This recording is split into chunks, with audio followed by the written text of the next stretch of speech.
안녕하세요. 저는 경기도에 사는 40대 초반의 여성입니다. 결혼한 지는 10년 정도 되었어요. 남편과 제 사이에는 딸아이 하나가 있습니다. 이제 초등학생이 되어 남편과 저는 중매 결혼을 했습니다.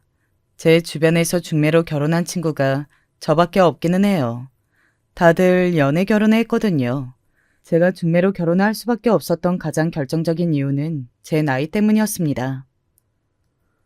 나이 때문에 억지로 떠밀려서 하는 결혼 싫다니까? 너 진짜 오래 지나면 결혼 못해. 누가 35인 여자랑 결혼을 해? 결혼 안 하면 되잖아. 꼭 해야 해? 너 정말 이 엄마 죽는 꼴 보고 싶어? 딱히 비혼주의자도 아니었고 결혼에 일부러 늦춘 건 아니었지만 이런 식으로 등 떠밀리듯 하는 결혼도 정말 하고 싶지 않았었거든요. 그래도 평생을 함께할 사람을 만나는 일인데 신중하고 또 신중해야 한다고 생각했습니다. 하지만 어른들의 생각은 그게 아니었어요. 늘 하는 말이 있잖아요. 왜? 좀 안 맞는 것 같아도 살면서 맞춰가면 되는 거야. 다들 그러고 살아. 이 말 말입니다. 남편과 저는 정말 맞지 않았었거든요. 사실 처음 만났을 때부터 그랬습니다. 무슨 이야기를 해도 흥미가 가지 않고 좋아하는 것과 싫어하는 것이 다 달랐어요. 세상을 바라보는 관점이나 나중에 아이를 낳게 되면 어떻게 교육하고 싶은지 이런 것들도 정말 하나부터 열까지 다른 점들 투성이었습니다.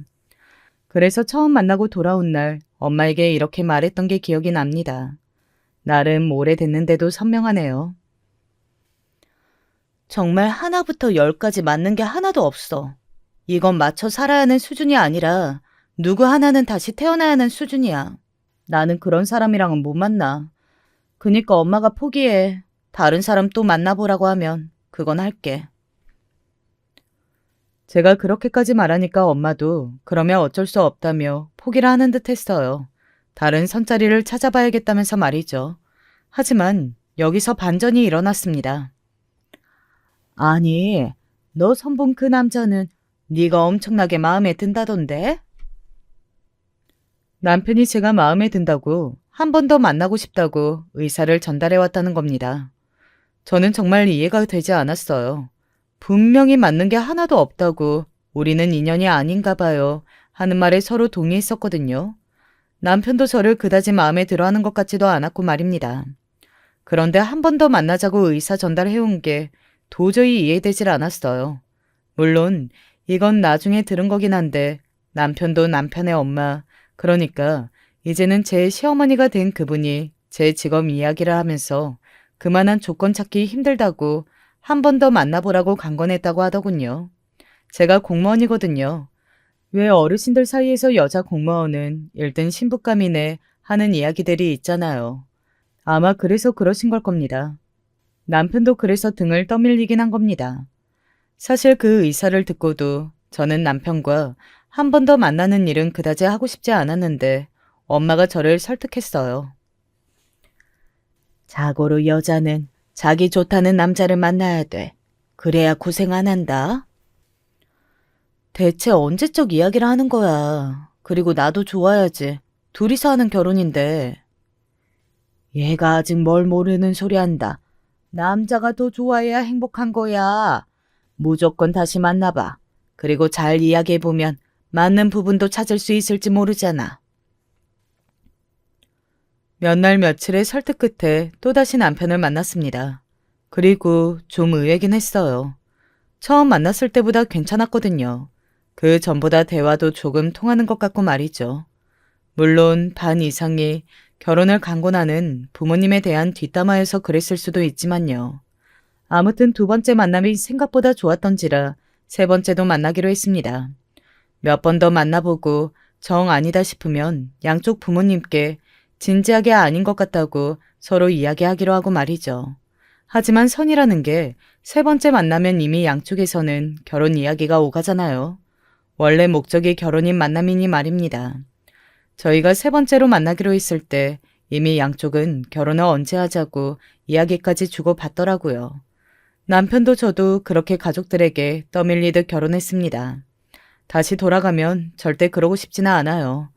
주변 사람들도 이런 경우가 있으면 정말 도시락을 싸들고 다니면서 말릴 거고 말입니다. 맞지 않은 사람들끼리 억지로 만나 결혼을 했으니 당연히 결혼 생활이 좋을 리 없었습니다. 신혼 초반에는 그래도 서로의 눈치를 보고 맞춰보려고 노력해서 어느 정도는 괜찮았어요. 하지만 아이를 낳고 키우면서 점점 더 맞지 않는다는 것만 알아갔습니다. 게다가 남편은 전형적인 한국 남자 그 자체였어요. 그러니까 가부장적이고 자기밖에 모르는 그런 남자 말입니다. 이번에 우리 집에 가서 하루는 자고 와야지.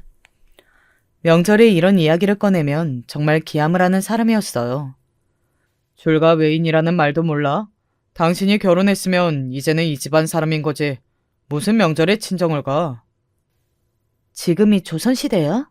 언제적 이야기에? 내가 아니더라도 우리 엄마가 가만히 있을 것 같아? 거기다가 시어머니도 정말 장난이 아니신 분이었습니다. 저는 요즘 시대에도 저희 시어머니 같은 사람이 있다는 걸 저희 시어머니를 보면서 알았다니까요. 오늘 집에 와서 음식 좀 해라. 손님들 오신다. 저 출근해야 하는데요? 그건 하루 월차를 쓰면 되지 않니? 지금 구청에 바쁜 일이 있어서 월차 못 써요. 너 없으면 구청에 안 돌아간다니? 어디 시어머니가 말씀하시는데 따박따박 말대답이야? 하라면 해. 사실 이런 시어머니의 태도를 신혼 초에 봤다면 바로 이혼을 결심했을 겁니다. 그런데 신혼 초에는 그러시지 않았었거든요. 오히려 우리 잘난 며느리 하면서 떠받들었습니다. 하지만 아이를 낳고 세월이 지나면서 점점 심해지시더군요. 저도 이혼을 생각하지 않은 건 아니었어요. 하지만 아이를 낳고 키우다 보니 그게 쉽지만은 않더라고요. 다들 이혼은 쉽게 하던데 저는 그게 잘 안 됐습니다. 지금 와서 생각해보면 왜 그렇게 바보 같았는지 모르겠어요. 아무튼 그렇게 한 해, 두 해 살다 보니 어느새 시간이 이렇게나 많이 흘렀더군요. 그동안 달라진 건 저희 시어머니가 저를 대하는 태도뿐만이 아닙니다. 저희 친정엄마도 많이 달라지긴 하셨어요. 그때 선 안 보다던 너한테 기어코 선을 보게 만든 게 아니었는데. 엄마가 후회하고 계시거든요. 제가 시집살이도 하고 있고 또 직장까지 다니느라 고생하는 걸 바로 옆에서 자주 봐서 더 그랬습니다. 이서방은 아직도 집에 들어오면 손 하나 까딱 안 하니? 사람 쉽게 안 변한다니까. 같이 돈을 버는데도 남편은 집에 들어오면 손 하나 까딱하지 않았어요. 집안 살림도 육아도 모조리 제 몫이었습니다. 심지어 자기 손으로 라면 하나를 안 끓여 먹었으니 말입니다. 제가 그렇게 고생하니 엄마도 함께 고생했어요. 주기적으로 저희 집에 반찬을 해다 나르셨거든요. 부엌 일이라도 조금 덜 하라고 말입니다. 반찬을 가져다 주는 날이면 엄마는 늘 그때 자기가 왜 그랬는지 하면서 후회하시곤 했어요. 결혼하고 난 뒤 좋아진 점이 있다면 그거였어요. 엄마와 제가 사이가 좋아진 건 말입니다. 뭐 웃을 수 없는 이유긴 하지만요. 물론 눈에 넣어도 안 아픈 세상 그 무엇보다 사랑하는 제 딸이 태어난 것도 좋은 점이었고 말입니다. 아, 그것도 시어머니가 저를 구박하는 이유 중에 하나였어요. 다 늙어 결혼해서 애를 하나밖에 못 낳을 거면 그게 아들이었어야지. 왜 딸을 낳아서는. 하나 있는 손주가 딸인 걸 무척이나 마음에 들어 하시지 않으셨거든요. 그건 남편도 마찬가지였고 말입니다. 아까 말했듯 가부장적인 한국 남자였으니까요.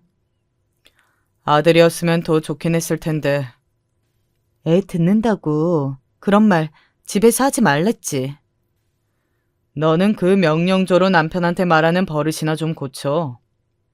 내가 당신 시종이야? 당신은 사람 하대하는 버릇이나 좀 고쳐. 나도 같은 사람이야. 왜 늘 아랫사람 대하듯 굴어? 제가 그렇게 말해도 소용없었어요. 남편은 바뀌지 않았으니 말입니다. 이것 말고도 남편의 엄청난 단점이 하나 있었는데 그건 바로 말도 안 되는 짠돌이라는 점이었어요. 원래 결혼할 때 각자의 월급은 각자 서로 관리를 하고 한 달에 일정 금액을 생활비로 내기로 했었거든요. 그걸 안 낸 지도 몇 년이나 되었어요. 제가 이야기를 하면 들어먹지도 않았습니다. 그러면서 늘 했던 말이 있어요. 이 집은 우리 집에서 해온 거잖아. 그러면 당신이 그 정도는 해. 저한테만 그러는 건 아니었습니다. 자신의 가족에게도 그랬어요. 한번 남편의 주머니에 들어가면 나올 생각을 하지 않았었거든요. 생활력 있고 좋은 거지. 그게 결국은 나중에 다 네 딸내미 재산이 될 텐데 좋은 거 아니냐? 사실 저도 어느 정도는 그렇게 생각했던 것 같기도 해요. 결국은 나중에는 우리 가족이 쓸 돈인데 지금 아끼면 좋은 거지 하는 생각 말입니다. 다 부질없는 생각이었지만요. 남이라고 생각하면서 살았던 것 같아요. 한 귀로 듣고 한 귀로 흘리자. 그냥 아무렇지 않게 생각하면 아무렇지 않은 거다. 이렇게 생각하면서 말입니다. 아무리 그렇게 생각해도 결국은 제 안에 다 쌓여간다는 걸 그때는 몰랐던 것 같아요. 저희 엄마는 저를 그렇게 닥달했어도 정말 순진하고 착한 사람이거든요. 지금 저한테 반찬 해다 나르는 이야기만 들어도 알 수 있든 말입니다. 그래도 이 서방이 나쁜 사람은 아니야. 늘 그렇게 말씀하시면서 편을 들어주곤 했어요. 제가 그럴 가치가 없는 사람인데도요. 그래도 딸이 이혼녀가 되는 건 싫으셨고 또 보나마나 제가 딸아이를 데리고 나올 텐데 혼자 자식을 키우게 되는 것도 싫으셨을 테니 최대한 남편의 좋은 점만 보려고 노력을 많이 하셨습니다. 뭐 때리거나 바람이 나거나 그런 심각한 문제가 아니고서는 괜찮다고 생각하는 옛날 어르신들의 그런 생각도 어느 정도는 있으셨던 것 같고 말입니다. 아, 남편이랑 살면서 한 가지 알게 된 능력인데 제가 생각보다 참을성이 강한 사람이더라고요. 남편이 그러는 걸 옆에서 바로 보며 참는 제 자신을 보며 깨닫게 된 능력이었습니다. 정말 복장이 뒤집힐 것 같아도 인내하는 법을 배웠거든요. 짠돌이에 대해 이야기하다가 이렇게 넘어왔죠. 아무튼 남편이 얼마나 짠돌이었냐면 제 생일이나 딸아이의 생일은 물론이거니와 자기 부모님의 생일도 거의 챙기지 않았어요. 그냥 밥 한 끼 대접하는 게 다였습니다. 물론 그것도 제 돈으로 말이죠. 한 번은 못 참고 이야기를 했던 적이 있어요. 당신 부모님이잖아. 당신이 좀 내. 왜? 그 돈이 아까워? 당신이야말로 아까워서 안 사는 거야? 제가 그렇게 말하니 입을 꾹 다물더군요. 보통 그러면 더 이상 말 나오는 게 싫어서라도 자기가 사겠다고 하잖아요. 그런데 남편은 그러면 생신을 챙기지 말자로 결론을 내더군요. 진짜 엄청난 사람이죠. 사람 된 도리로 어떻게 시부모님 생신을 안 챙길 수가 있겠어요. 저의 이런 성격을 알고 하는 말이 분명하긴 했지만 결국은 늘 제가 챙겼습니다. 당연히 장인어른, 장모님 생일을 안 챙겼죠. 자기 부모님도 안 챙기는데 아내의 부모님 생신을 챙길 리 있겠어요. 당연히 매해 챙기지 않았습니다. 사실 그걸로 속이 썩었던 적이 참 많아요. 저희 부모님이나 형제들 보기엔 나쁘끄러웠던 적도 참 많았습니다. 예전에 한번 저희 부모님 생신일 때 다 같이 모여 식사하던 자리였어요. 누가 봐도 굉장히 비싼 고깃집이었거든요. 그날은 남동생이 취직 축하 겸 엄마 생신이라 본인이 밥을 산다고 했던 날이었습니다. 물론 처음에는 남편은 몰랐어요. 남편이 너무 깨작깨작 먹는 겁니다. 그것도 굉장히 불편한 얼굴로 말이죠. 그래서 제가 물었어요. 당신 어디 아파? 어? 아니. 그런데 왜 그렇게 못 먹어? 아니, 그냥 속이 좀 안 좋네. 그렇게 이야기하며 밥을 제대로 먹지 않더군요. 말은 저렇게 해도 컨디션이 조금 좋지 않거나 회사에서 오늘 안 좋은 일이 있겠거니 했습니다. 그렇게 한참을 밥을 먹다가 제가 배를 누르고 추가 주문을 하려던 때였어요. 남편이 갑자기 다급한 손길로 제 손을 꽉 잡는 겁니다. 그래서 제가 남편을 보며 왜 그러냐는 듯 바라봤어요. 왜? 뭐 필요한 거 있어? 그렇게 말하는 저를 보고 한숨을 한번 푹 쉬더니 말하더군요. 여기 1인분에 얼만지 알고 계속 먹는 거야? 음료수 시키려는 건데? 그리고 나도 눈치가 있지. 이제 막 취직해서 월급 2번 받은 애가 산다는데 이 비싼 걸 어떻게 많이 먹어? 제 그 말에 남편이 잠시 뭔가 생각하는 듯 멈췄습니다. 그리고는 물었어요. 이거 처남이 사는 거야? 내가 말 안 했어? 아이, 진작 이야기하지. 남편은 그렇게 이야기하고는 배를 눌러 고기를 시키더군요. 그 모습을 가만히 보고 있던 여동생이 어이가 없다는 듯 헛웃음을 지었습니다. 다행히 다른 식구들은 저희가 나누는 대화를 다 듣지 못하는 것 같았고 말이죠.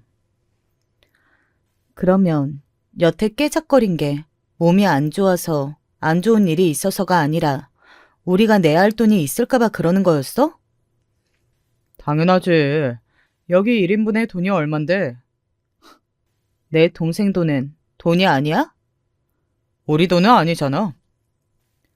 뻔뻔한 얼굴로 그러고 앉아 고기를 굽는 남편의 얼굴을 정말 한 대 치고 싶었습니다. 사람이 사람에게 정이 떨어진다는 게 이런 거구나 했던 것 같아요.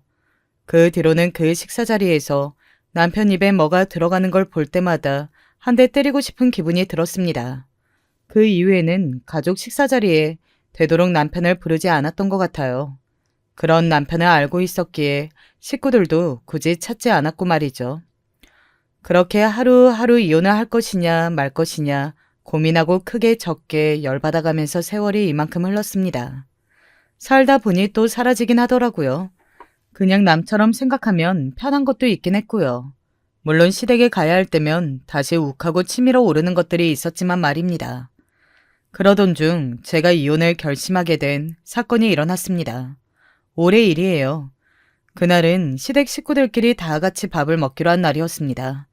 물론 준비는 다 제가 해야 했지만 말입니다. 차라리 밖에서 외식하지. 사 먹는 건 비싸잖아. 당신이 하루 고생만 하면 될걸. 차리는 건 안 비싼 줄 알아? 요즘은 식자재 값이 더 비싸. 우리 집 식구들 술도 많이 마시고 하잖아. 해먹고 집에서 마시는 게 훨씬 싸겠죠. 나도 다 계산해봤어. 남편이 그렇게 말하는 걸 보면 분명 시어머니에게도 제가 가서 요리할 테니 집에서 먹자고 한 것 같더군요. 정말 또다시 열이 확 올랐습니다. 당신이 내가 가서 요리한다고 한 거야, 그럼? 아니, 고기가 드시고 싶으시다는데 집에서 LA 갈비 같은 거 사다가 구워 먹으면 더 싸니까 그런 거지. 그거 다 누가 굽고 누가 요리하는데? 매일 하는 것도 아니고 그거 하루 힘들다고 이러냐? 아끼는 것도 안 쓰는 것도 정도껏 해야 하고 적당해야지. 뒤로 다들 당신 욕하는 거 알아? 지질이 궁상이라고. 그리고 당신이 돈 안 쓰고 싶으면 당신이 고생해야지. 왜 고생은 나보고 하래? 일당 줄 거야? 내 노동력은 공짜냐고. 보나 마나 식자재도 다 내 돈으로 사라고 할 거 아니야. 나 진짜 못해. 그날 안 가니까 당신이 시댁에 이야기하든 말든 해. 나도 이제 이판 사판이야. 남편은 제 공상이란 말에 욱한 듯 보였지만 제가 너무 확고하게 이야기하니 일단은 달래야겠다 싶었던 모양입니다. 장 보는 데 쓴 비용은 내가 다 줄게. 그리고 당신 고생하는 거 내가 누구보다 잘 알지. 다음부터는 외식하자. 응? 진짜 이번 한 번만. 남편이 먼저 돈을 주겠다고 한 것도 또 다음부터는 외식하자고 한 것도 이번이 처음이긴 했거든요. 물론 남편의 그 말을 다 믿지는 않았습니다. 그의 성격을 너무 잘 아니까요. 남편의 그 짠돌이 기질은 바뀔 수 없다고 생각했거든요. 그런데 정말로 장을 보기 전에 자신의 카드를 주더군요. 그래서 조금 달라지고 있는 건가 싶었습니다. 물론 얼마 이상 쓰지 않았으면 좋겠다고 말을 하긴 했지만 자신의 카드를 준 것 자체가 결혼하고 처음 있는 일이었거든요. 그렇게 장을 봐서 음식을 했어요. 저도 나름 머리를 굴려서 최대한 품이 덜 드는 음식들로 차렸습니다. 하지만 그럴듯해 보이게 말입니다. 그 덕에 시어머니에게도 딱히 불평, 불만이 나오지는 않았어요. 앞으로 이렇게 머리를 굴려야겠다고 생각하고 속으로 혼자 뿌듯해하고 있었습니다. 지금 와서 생각해보면 이것도 왜 그렇게 뿌듯해했나 몰라요. 그냥 안 한다고 하면 됐을걸. 이번 어머니 생신은 호텔 뷔페에서 하면 어떨까? 응? 오빠 입에서 외식하자는 말이 다 나와? 게다가 호텔 뷔페? 나도 이제 좀 쓰고 살아야지. 늘 얻어먹거나 이 사람 돈으로 했으니까 이번에는 내가 제대로 한번 쏘보려고. 와, 오빠. 그렇게 하루아침에 바뀌면 안 돼. 큰일 나. 정말 눈이 휘둥그레졌습니다. 남편 입에서 자신이 산다는 말이 나온다뇨. 게다가 호텔 뷔페라니. 그날 시댁 식구들과의 모임을 마치고 집으로 돌아가는 길에 제가 물었습니다. 거기 1인에 얼마 하는지 알아? 찾아봤어. 한 15만 원쯤 하던데. 우리 식구들 다 가면 거의 100만 원이야. 에이, 100만 원이 뭐 그렇게 큰 돈인가. 어머니 생신에 그 정도는 쓸 수도 있지 뭐. 제가 입을 떡 벌렸습니다. 남편의 입에서 그런 말이 나올 거라고는 상상조차 해본 적이 없었거든요. 자기 지갑에서 나오는 건 1,000원 한 장 정도 그냥 안 쓰는 양반이 말이죠. 제가 계속 믿기지 않는다는 얼굴로 바라보고 있자 남편이 웃으며 말하더군요. 어머니 생신 지나면 장모님 생신이잖아. 그때도 내가 밥 살게. 솔직히 뭘 잘못 먹었나? 아니면 뭐 잘못한 게 있나? 그런 생각만 했던 것 같아요. 그렇지 않고서야 사람이 이렇게까지 하루아침에 바뀔 리 없으니까 말입니다. 친구들에게 이야기했더니 나이가 들고 유하게 바뀌는 사람들도 더러 있다고들 하더군요. 네 남편도 그러는 거 아니냐고 긍정적으로 생각하라고요. 그리고 네 남편 간이 작아서 어디서 사고도 못 쳐. 그니까 바람도 못 피울걸. 애인한테 돈 쓰는 게 아까워서. 농담이지만 다들 일리가 있는 말에 웃어 넘겼던 것 같아요. 그리고 얼마 지나지 않아 시어머니의 생신이 다가왔습니다. 오랜만에 좋은 식당에 가는 거라 옷도 잘 차려입고 용돈으로 빼놓은 돈도 봉투에 넣어서 출발했어요. 아이고, 아들 덕에 호강하네 호강해. 이런 식당에 다 와보고. 이제 이런 곳에 자주 모실게요. 어머니, 이거 많지는 않지만 용돈으로 쓰세요. 제가 봉투를 드렸습니다. 냉큼 받아든 시어머니가 안의 금액을 바로 확인하고는 떨떠름한 표정을 지었어요. 그리고 뭔가 이상한 말을 하시더군요. 이럴 거면 그냥 그 전에 어머니. 시어머니의 그 말을 남편이 바로 막아 세우더군요. 저는 무슨 말 하는지 도통 알 수가 없어 그 두 사람을 빤히 봤습니다. 시어머니가 헛기침을 했어요. 아 그래 잘 쓰마 고맙다. 그렇게 말하면서도 여전히 뭔가 마음에 들지 않는 얼굴이더군요. 저는 이해가 가지 않았습니다. 사실 그전 생일에 늘 드렸던 금액이었거든요. 게다가 이번에는 식사도 이렇게 더 거하게 대접을 하는데 대체 뭐가 마음에 안 드시는 거지? 했던 것 같아요. 작년 생신보다 훨씬 더 잘 챙겨드리는 건데 말입니다. 이번 생신이 환갑이나 칠순 같은 큰 생신도 아니었고 말이죠. 밥 먹어 밥. 당신도 이런 곳 처음 와보지? 많이 먹어. 갸우뚱하고 있는 저를 남편이 시선을 돌리듯 말했습니다. 저는 의문이 남아있긴 했지만 도대체 무슨 말인지 상상도 할 수 없었고 또 별일 아니겠지 하는 생각으로 의문을 접었던 것 같아요. 물론 집으로 돌아오는 길에 한번 물어보기는 했습니다. 어머님이랑 당신 아까 무슨 말 한 거야? 왜 어머님이 그 전보다 마음에 안 들어하는 눈치셔? 아, 그거야 뭐. 내가 돈을 많이 쓸까봐 그러신 거 아닐까? 분명히 엄청나게 좋아하시다가 제가 드린 봉투를 보고 반응이 확 안 좋아지신 거라 그게 계속 마음에 걸렸지만 남편은 별일 아니라고 신경 쓰지 말라고 계속 그러더군요. 찝찝함이 완전히 가신 건 아니었지만 계속 신경 쓰고 있을 수도 없으니 그냥 있었습니다. 그리고 얼마 가지 않아 저희 엄마 생일이 다가왔어요. 사실 똑같은 걸 바란 건 아니었습니다. 아무래도 남편은 가부장적인 사람이었고 그리고 자신의 부모님과 우리 부모님이 같을 수는 없으니 말입니다. 그래서 저는 처음부터 완전히 같은 걸 기대하지도 않았어요.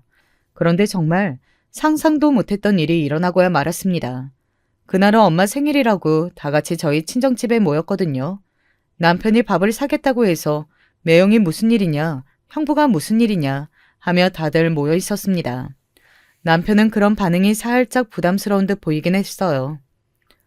아니, 뭘 그렇게 대단한 걸 사는 것도 아닌데.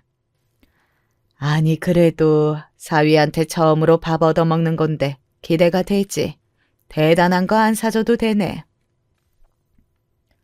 사실 저희 부모님과 제 동생들은 남편이 동네 고깃집에 가자고 했어도 그렇구나 하고 따라갔을 겁니다. 그동안 하도 해준 게 없으니 이것도 어디냐. 사람이 점점 달라진다 하면서 반갑게 여겼을 거예요. 하지만 남편은 정말 상상을 초월하는 사람이었습니다. 장모님 생신이시니까 장모님 좋아하시는 걸로 먹죠. 요 앞에 그 식당 있잖아요. 은진네. 순간 제가 잘못 들었나 했어요. 그래서 다시 물었던 기억이 납니다. 은진네? 장모님 거기 분식 좋아하시잖아. 순간 저뿐만 아니라 저희 가족이 다 벙쪘던 것 같아요. 은진의 집은 분식점이었습니다. 그냥 밥을 파는 식당도 아니고 떡볶이, 순대, 튀김 이런 걸 파는 동네 아이들이 자주 가는 그런 분식점 말입니다. 물론 엄마가 그곳의 떡볶이를 좋아하셔서 몇 번 사다 먹은 적도 있고 남편도 그걸 보긴 했지만 아무리 그렇다고 한들 생신 때 동네 애들이 가는 집 앞 분식점이라뇨. 정말로 어이가 없었어요. 당신 지금 제정신이니? 어이가 없는 것, 그 다음에는 분노였습니다. 돈이 얼마나 아까웠으면 하는 생각보다도 우리 가족을 얼마나 우습게 보면 저런 생각을 하고 말을 할 수가 있는 건가 싶었어요. 생일이라고 별다른 걸 하는 것보다 평소에 즐겨 드시던 걸 먹으면서 다 같이 기분 좋게 보내는 게 더 좋잖아. 아, 그래서 당신 어머니 아버지 생신 때는 호텔 뷔페를 가고 왜? 그날도 어머니 좋아하는 콩국수집 가자고 하지? 제 그 말에 남편은 꿀먹은 벙어리처럼 입을 다물더니 잠시 뒤 저를 살짝 노려보며 말하더군요. 적반하장도 유분수였습니다. 아니 그렇다고 지금 사람 성의를 이런 식으로 무시하면서 다들 보는 앞에서 싸우자는 거야? 우리 집을 먼저 무시하는 건 당신 같은데? 세상에 어느 사위가 장모님 생신날 밥을 사겠다면서 집 앞 분식집을 가자고 해? 밖에 나가서 아무나 자꾸 물어봐. 누가 지금 먼저 잘못했는지. 말로는 저를 이길 수 없으니 당연하죠. 제가 맞는 말만 하고 있었으니까요. 아무튼 그럴 수 없으니 남편은 씩씩거리다가 다른 쪽으로 방향을 튼 것 같았습니다. 아니 해주겠다고 해도 이 난리야. 그럼 뭐 지금 당장 그 호텔 뷔페 예약해서 가자고? 아 그래 가자 가. 그게 그렇게 소원이라면 가자. 무슨 적선이라도 하는 것 같은 말투에 저 새끼가 미쳤나 하는 소리가 입에서 절로 나오려던 때 여동생도 남동생도 참지 못하고 조금 너무한 거 아니냐. 이건 형부가 잘못한 것 같다는 식으로 한마디씩 거들었습니다. 그 거들의 남편은 더더욱 욱한 듯 보였어요. 아니 지금 남의 집 식구라고 단체로 저한테 이러시는 거예요? 남의 집 식구? 당신이 우리 집을 먼저 완전 남의 집 식구 취급했잖아. 같은 집 식구였으면 바로 직전 생신을 그렇게 했으면서 우리 집은 이렇게 하자는 이야기가 나와? 어? 요즘 좀 오냐오냐 했더니 남편 무서운 줄 모르고 아주 머리끝까지 기어오르지? 할 말이 없으니 이젠 막무가내로 나가기로 한 모양이더군요. 제가 어이가 없어서 입을 떡 벌리고 서 있자 엄마가 자리에서 벌떡 일어났습니다. 남편은 그런 엄마의 모습을 보고 순간 움찔했어요. 엄마는 부엌으로 저벅저벅 걸어가 뭔가를 가지고 오는 듯 달그락 소리를 내더군요. 그리고 다시 거실로 돌아온 엄마의 손에는 주걱이 들려 있었습니다. 순간 다들 저걸 왜 들고 왔지? 했던 것 같아요. 그리고 그 의문은 바로 풀렸습니다. 짝 하는 소리와 함께 주걱으로 엄마가 남편의 뺨을 때린 겁니다. 남편이 너무 놀라서 자기 뺨을 가만히 만졌어요. 장모님, 이게 무슨... 남의 집 귀한 딸을 매번 이런 식으로 대했단 말인가? 어? 맞는 말 한 걸로 남편한테 기어오르니 어쩌냐면서?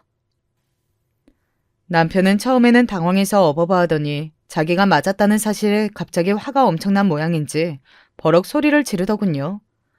아무리 그래도 지금 사람 얼굴을 주걱으로 때리시면 어떡합니까? 자네가 맞을 짓을 했지 않나? 엄마의 그 말에 씩씩거리던 남편이 벌떡 일어났습니다. 저는 이거 못 참습니다.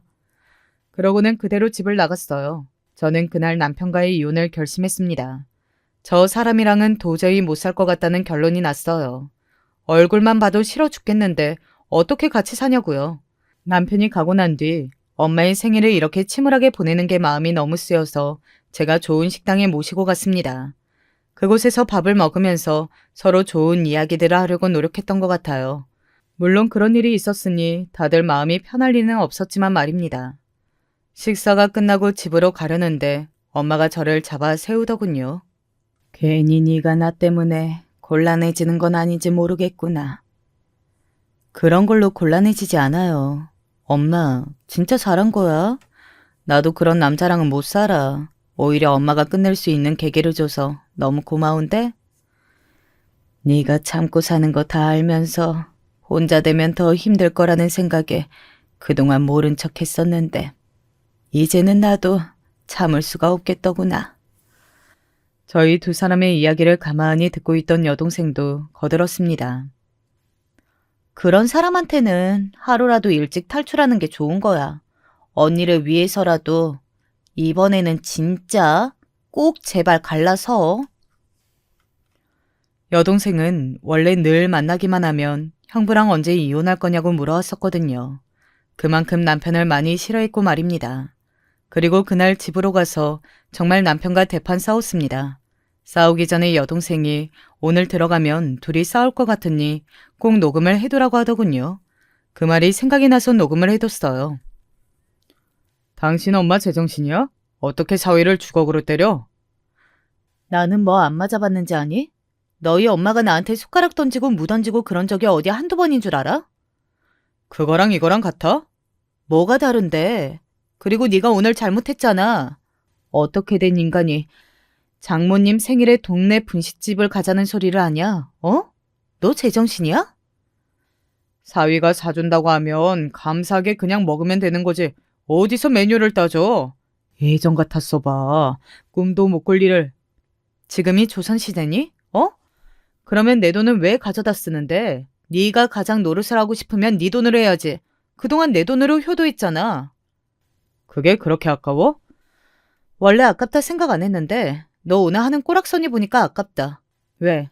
우리 집에는 10원 한 장 쓰는 걸로 벌벌 거리는 거 보니까. 뭐? 그럼 이혼이라도 하자는 거야? 이혼하자는 소리다. 나는 너 같은 놈이랑 더는 못 살아. 더럽고 치사해서 못 살아. 더 살다가는 화병으로 죽을걸? 남편은 제 입에서 이혼하겠다는 소리가 나올 거라고는 정말 꿈에도 생각하지 못했던 모양인지 정말 당황하더군요. 아니 자기가 그따위로 굴어놓고 무슨 자신감으로 제가 계속 같이 살아줄 걸로 생각한 건지 다시 생각해도 정말이지 어이가 없네요. 진짜 이혼을 하겠다고? 그럼 너는 지금 내가 장난으로 농담으로 하는 소리 같니? 이혼할 거야. 당장 내일 바로 변호사 만나러 갈 거다. 왜? 너랑 이혼하겠다니까 온 가족이 쌍수를 들고 반기더라. 민지는 바로 변호사부터 소개해주겠다더라. 처제가 그랬다고? 그래. 나랑 만날 때마다 너랑 왜 사냐고 이혼하라고 했었는데 몰랐니? 남편은 잠시 아무 말이 없더니 지기 싫다는 듯 그러면 그러라고 말을 하고서는 안방으로 휙 들어가 버리더군요. 나중에 안 사실이지만 그때까지만 하더라도 남편은 설마 했던 것 같습니다. 하지만 저는 바로 다음 날 여동생이 소개해준 변호사를 만나러 갔어요. 그리고 그동안 있었던 일을 다 이야기했지만 증거가 남아있지 않는 이상 확실하게 유책 배우자가 되긴 힘들 것 같더라고요. 그동안 이혼을 생각하면서 여기저기 뭔가를 남겨놓지 않아서 이거 어떻게 하나 싶었던 때 남편과 시어머니와 주고받았던 문자들이 생각났습니다. 언제 음식을 하러 와라 같은 시집살이를 시킨 정황들과 남편이 그동안 계속 집안일에 관련되어 제 돈을 써온 정황 같은 거 말입니다. 이 정도면 증거가 되고도 남겠네요. 딱히 증거들을 모아두진 않았지만 그간 있었던 것만으로도 이미 차고 넘친다는 말에 오히려 허탈하더군요. 제가 어떤 걸 참고 살아왔나 싶은 생각도 들고 말이죠. 그렇게 상담받고 이혼 소장을 쓰기로 하고 돌아오는 길에 시어머니에게 전화를 받았습니다. 이제부터 걸려오는 모든 전화는 다 녹음하라고 했던 변호사의 말이 떠올라 재빨리 녹음 버튼을 눌렀어요. 니네 어머니는 제정신이라니? 전화를 받자마자 시어머니가 한 말은 그거였어요. 아마 남편이 주걱으로 맞은 이야기를 시어머니에게 한 모양이었습니다. 제가 무덤덤하게 대답했습니다. 뭐 그런 걸로 그러세요. 어머니는 저 감 못 맞췄다고 수저도 집어던지시고 김장할 때 손이 안 빠르다고 무나 배추도 집어던지셨으면서 그건 제정신으로 하신 짓이에요, 그럼? 너, 지금 말 다 했니? 저는 잘못한 것도 없는데 어머니한테 여태 그런 취급 당하면서 살았잖아요. 그리고 짠돌이 좋다 좋다 하시는데 자기 주머니에서 나오는 돈은 1원도 벌벌 떨면서 툭하면 제 카드 가져가서 쓰는 그런 양심도 없고 뻔뻔하고 남자 같지도 않은 밴댕이 그만 데리고 살려고요. 다시 어머니 아들로만 살게 할 테니까 데리고 가세요. 우리 아들이 무슨 밴댕이야. 돈을 얼마나 잘 쓰는데. 여태 내 생일에 몰라? 200만 원씩 매 챙겨줬는데. 그 말을 듣는 순간 굳어서 아무 말도 못했습니다. 뒤로는 사실 돈을 다 챙겨주고 있었던 거죠. 저 모르게 말입니다. 공개적으로 뭔가를 챙겨야 할 때는 다 제 돈으로 하고 뒤에서 그러고 있었던 거예요. 저한테는 공평하게 양쪽 다 안 챙기는 거라고 하면서 말이죠. 아니. 자기 아들 밴댕이라고 했다가 욱해서 그거 아니라고 반박하려다가 괜히 제가 몰랐던 사실까지 다 말해버린 겁니다. 시어머니도 아차했는지 전화를 바로 끊어버리시더라고요. 저는 어이가 없어서 한동안 멍하니 그 끊긴 휴대전화를 바라보고 있었습니다. 그리고 집으로 와 남편에게 말했어요. 물론 이 대화 내용도 다 녹음을 했습니다. 너 그동안 나 몰래 어머니 생일 때마다 200만 원씩 챙겨드렸니? 제 그 말에 네가 그걸 어떻게 알았냐는 얼굴로 바라보더군요. 내가 밴댕이 같은 당신 아들이랑 이제 같이 못 살겠다고 하니까 네 엄마가 나한테 너 밴댕이 아니라면서 그러더라. 생일에 200만 원씩 챙겨주는 아들이 뭐가 밴댕이냐고. 그날 그래서 호텔에서 뷔페까지 먹으면서 아쉬워했구나. 200만 원씩 챙겨주던 거 못 받아서. 맞지? 이제야 그 모든 의문이 다 풀리는 듯 했습니다. 그날 뷔페에서 제가 준 평소와 같은 봉투를 보고서도 아쉬워하던 시어머니에 대한 의문 말입니다. 역시 그냥 그러는 게 아니었던 거예요. 남편은 처음에는 당황하더니 뻔뻔하게 나오더군요. 그게 뭐, 내가 내 돈으로 우리 부모님 생일 챙겨드린 건데. 그게 뭐? 너 네 부모님 생일도 내 돈으로 챙기다가 내가 뭐라고 하니까 그러면 공평하게 다 챙기지 말자고 하면서 내가 우리 부모님 밥 사드린다고 하는 것도 아까워서 눈치 줬던 사람이잖아. 그런데 뭐? 그러면서 뒤에서는 자기 부모님은 다 챙겨드렸으면서 뭐냐고. 진짜 뻔뻔하고 양심이 없어도 정도가 있지. 그리고 이어 말했습니다. 네 앞으로 곧 이혼 소장 날아갈 거야. 여태 내가 썼던 거 죄다 영수증 처리해서 받아낼 거니까 너도 변호사 준비해라.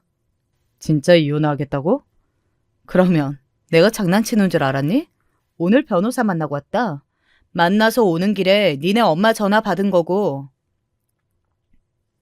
남편은 제가 변호사를 만나고 왔다는 말에 놀라서 그 자리에서 굳었습니다. 네 얼굴만 봐도 짜증이 나고 한 대 쥐어 패버리고 싶은 걸 죽을 힘을 다해서 참고 있는 거야. 그런 감정이 드는 사람이랑 한 집에서 한 이불 덮고 어떻게 사니? 그게 고문인데. 그리고는 방으로 들어갔습니다. 짐을 챙겨서 친정으로 갈 짐을 챙겼습니다. 아이는 미리 친정에 데려다 놨었거든요. 그렇게 저는 그 집을 나왔어요. 그 뒤로 며칠은 조용했습니다. 남편도 여기저기 많이 알아본 모양이더라고요. 그리고는 자신에게 유리하게 말해주는 변호사를 만난 것 같았습니다. 그런 영수증을 어떻게 다 증빙하고 억지로 쓰게 했다는 증거만 없으면 물어줄 필요가 없다고 말이죠. 저에게 그걸 인정한 녹음본이나 쓰자고 했던 문자가 남아있을 거라고는 생각도 못한 듯 보였어요. 며칠 뒤에 찾아와서는 당당한 어조로 이렇게 말하더군요. 증거 있어? 내가 쓰게 했다는 증거 있냐고. 당신이 좋아서 쓴 거잖아. 그거 증거 없으면 내가 다 주지 않아도 된다던데? 내가 바보니? 증거도 없이 나한테 그런 소리를 하게? 순간 남편은 놀랐습니다. 그쯤에는 정말 제가 무슨 이야기를 해도 다 놀랐던 것 같아요. 그런 남편의 모습이 꽤나 통쾌했던 기억이 납니다. 네가 나한테 했던 말들 다 녹음해뒀고 톡으로 그건 당신 카드로 하자면서 남겨놨던 게 한 트럭이야. 아무 말도 하지 못하고 있는 남편에게 다시 말했습니다. 괜히 변호사비까지 날리지 말고 합의하고 싶으면 찾아와. 네가 그렇게 벌벌 떠는 돈 한 푼이라도 덜 잃고 싶으면. 남편은 그 이후로 많은 곳에 물어보러 다니면서 자문한 듯 싶었습니다. 그리고 결론은 저랑 합의하는 게 돈을 제일 아낄 수 있는 거라고 낸 것 같았고요. 늘 그렇듯 돈이 세상에서 제일 중요한 사람이었던지라 자존심을 세우는 것보다 그쪽을 택했어요.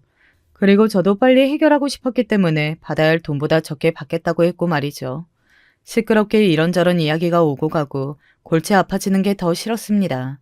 그리고 말하지 않아도 이 모든 걸 간접적으로라도 느끼고 있을 아이를 생각하면 더더욱 그랬고 말이죠. 그렇게 저와 남편은 이혼했습니다. 남편은 변호사를 따로 선임하지는 않았어요. 아마 그 비용마저 아까워서였겠죠. 물론 도장을 찍기 전에 몇 번이나 저를 설득하려고 했습니다. 꼭 진짜로 이렇게 이혼까지 해야겠어? 아, 뭘 이렇게까지 하니? 당신은 죽었다 깨어나도 변하지 않을 거야. 나는 이만큼 했으면 됐어. 저는 그렇게 남편과 이혼했습니다. 그간 제가 썼던 돈들도 다 정산하지는 못했지만 그래도 반 이상은 돌려받았던 것 같아요. 그나마 다행인 일이긴 하죠. 시어머니는 딱 한 번 연락해 온 적이 있긴 합니다. 사과하거나 지난날에 대해 용서를 빌거나 뭐 그런 건 절대 아니었고요. 두고 보자는 이야기하려고 연락을 한 거였지만 말이죠. 네가 우리 아들이랑 그렇게 갈라서서 잘 살 것 같으냐? 세상에 우리 아들 같은 사람이 또 어딨다고. 나중에 울며 불며 바짓가랑이 잡아도 소용없다. 그리고 너보다 100배는 잘난 여자랑 재혼시킬 거니까 그런 줄 알고. 그러시라고 했습니다. 어머님 마음에 꼭 차는 며느리 보라고 말이죠. 그리고 실제로 얼마 되지 않은 남편은 또다시 선을 보고 결혼하는 듯 했어요. 소식을 딱 끊고 살았었는데 어느 날 만나자고 연락이 온 겁니다. 나 결혼해. 그렇게 말하는 남편에게 무덤덤하게 대답했어요. 그래, 축하해. 이번에는 잘 살아봐. 아무렇지도 않아? 내가 무슨 감정을 느껴야 하는데? 설마 뭐 아쉽다, 후회한다, 그런 소리 들으려 온 거야? 저는 정말 아무렇지도 않았거든요. 남편은 그게 나름의 복수라고 생각했던 모양이었습니다. 저는 진짜 남편이 어떻게 살든 말든 관심도 없고 저와 딸아이 앞길만 막지 않으면 다 괜찮았는데 말이죠. 남편은 저에게 청첩장을 줬고 저는 설마 여기로 오라고 주는 건가 싶었지만 약 올리려고 주는 것 같아서 그냥 받아들였어요. 그리고 결혼식장에는 가지 않고 추기만 했습니다.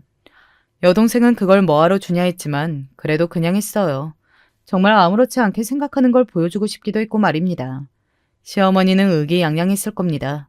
듣기로는 꽤 괜찮은 회사에 다니는 여자분이라고 들었거든요. 나이도 저보다 어리고 그분도 재혼이긴 하지만 아이도 없었고 말이죠. 저는 속으로는 잘 살길 바라는 마음도 솔직히 있었어요. 못 살고 있으면 더 신경이 쓰일 것 같았거든요. 어찌되었던 간에 제 딸아이의 아빠니까 말입니다. 하지만 그런 제 바람은 통하지 않았습니다. 얼마 지나지 않아서 이혼했다는 소식이 들려왔거든요. 남편의 지인 중에 저와 겹치는 지인이 있었는데 그 사람을 통해서 들은 이야기로는 시어머니는 여전히 변하지 않은 채 새로 들어온 며느리에게 시집살이를 시켰고 남편은 여전히 돈 한 푼 주머니에서 꺼내는 일이 없었다고 합니다. 그리고 그 노골적인 차별도 여전했고 말이죠. 그래도 그 여성분은 저보다 훨씬 똑똑하죠. 결혼하고 얼마 되지 않아 이건 아니다 싶어서 바로 이혼하신 거니까요. 그 이야기를 전해 듣고 정말이지 사람은 쉽게 변하지 않고 지금이라도 그 집안에서 탈출한 게 천만다행이라는 생각을 했던 것 같습니다. 남편은 얼마 지속되지 않을 그 결혼 생활에 또 돈을 썼을 것이고 그걸 굉장히 아까워하고 있을 생각을 하니 웃음이 나오긴 하더군요. 헛웃음이지만요. 그렇게 남편의 이혼 소식을 전해 듣고 얼마 되지 않아 동네 마트에 장을 보러 갔다가 시어머니를 만났습니다. 그 동네에 사시는 분이 아닌데 거기서 만난 게 굉장히 우연이었어요. 세상 참 좁다는 생각을 했습니다. 잘 지내시죠? 제가 모르는 척 질문을 했어요. 시어머니는 어딘가 떨떠름해 보이는 표정이더라고요. 내가 못 지낼 게 뭐가 있니? 새 며느리는 저보다 잘하죠. 제 그 질문에 입을 꾹 다물고는 삐죽거리더니 이렇게 말하더군요. 네가 그게 무슨 상관이니? 왜? 인제 와서 후회라도 돼? 아니요.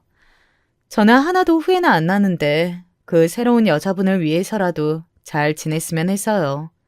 이혼 2번은 다른 사람한테도 흠이잖아요. 제 그 말에 인상을 팍 쓰면서도 뭐라 대꾸나 하지 못하고 꿍얼거리더니 너는 왜 아는 척을 해서 사람 기분 나쁘게 하냐고 하며 인사도 없이 가버리셨습니다. 그 뒷모습을 보고 한숨을 쉬었던 기억이 있네요. 남편에게도 그 이후에는 연락이 없습니다. 아마 저는 모르는 줄 알고 있을 거예요. 그리고 계속 그렇게 알고 있는 척 하려고요. 혹시 저한테 또 귀찮은 일이 생길지도 모르니까 말입니다. 아, 저는 결혼 생각 없냐고요? 물론 좋은 사람이 생긴다면 할 수는 있겠지만 지금은 생각이 없어요. 나서서 하고 싶지 않고 말입니다. 요즘 엄마와 딸아이와 아주 잘 지내고 있거든요. 이 생활이 당분간은 지속되었으면 좋겠어요. 아마 시어머니나 남편은 평생 그 성격을 고치지 못할 겁니다. 누굴 만나든 이럴 거고 끊임없이 반복될 거예요. 그들은 그런 사람이니까 말입니다. 지금이라도 벗어난 게 참 다행이죠. 버티면 괜찮아지겠지. 내가 잘하면 달라지겠지. 이런 건 없는 것 같아요. 그냥 그 사람들이 달라질 생각을 하지 않으면 바뀌는 건 없더라고요. 만약 저처럼 오래 고민했던 분들이 계시다면 지금이라도 늦지 않았으니 본인의 행복을 위해 새 출발을 해보는 것도 괜찮지 않을까요? 저는 지금 그 결정을 굉장히 잘했다고 생각하고 있거든요. 어쩌다 보니 제 결혼과 이혼, 그리고 전 남편의 재혼과 이혼까지 이야기하게 되었네요. 그 사람의 현재를 설명하려다 보니 이야기가 길어진 것 같습니다. 저는 여기서 마무리를 해야 할 것 같아요. 사실 오늘 엄마 생신이라 가족들끼리 호텔 뷔페를 가기로 했거든요. 그때 갔던 곳보다 더더욱 좋은 곳으로 말이죠. 그럼 이만 줄일게요. 늘 건강 조심하세요. 안녕하세요. 저는 지금 서울 살고 있는 30 중반의 여성입니다. 사연 유튜브 보는 거 좋아하는데 계속 보다 보니 제가 겪은 일도 생각나고 그렇더라고요. 제 이야기도 한번 들어봐 주셨으면 해서 써봅니다. 저는 그렇게 능력 있거나 공부를 잘하는 학생은 아니었어요. 고등학교 때도 공부를 정말 중간만큼만 했고 그래서 대학도 지방대를 갔고요. 또 대학에서도 마찬가지였기 때문에 졸업하고도 되게 막막했어요. 저 때도 계속 취업난이라 그래서 전 어차피 결혼할 거라 크게 고민하지 않고 중소기업으로 들어갔죠. 직원이 수십여 명 있는 그래도 자리 잡힌 중소기업이었고 거기에서 격리일을 하게 되었어요. 4년제 대학식이나 나와놓고 격리하러 온 저에게 직원들이 신기해하며 처음에 많이 물어봤어요. 그런데 제가 성격이 좀 무뚝뚝하고 할 말은 하는 성격이었기 때문에 점차 호기심에 저한테 다가오던 분들도 더 이상은 말 걸지 않게 되었죠. 뭐 어차피 전 결혼해서 전업주부로 사는 게 꿈이었기 때문에 직장에서 좀 외롭게 다니는 것도 상관없었어요. 나름 줏대 있는 성격이었거든요. 부모님이 엄하고 집이 답답한 가풍이었기 때문에 최대한 빨리 집에서 나오고 싶어서 결혼도 빨리 하고 싶었어요. 하지만 제 평생을 맡기려면 그래도 안정적인 직장을 가진 사람이어야 했고 그런 남자는 요즘 참 인기가 좋잖아요. 제가 직접 만나려 해도 참 쉽지 않았죠.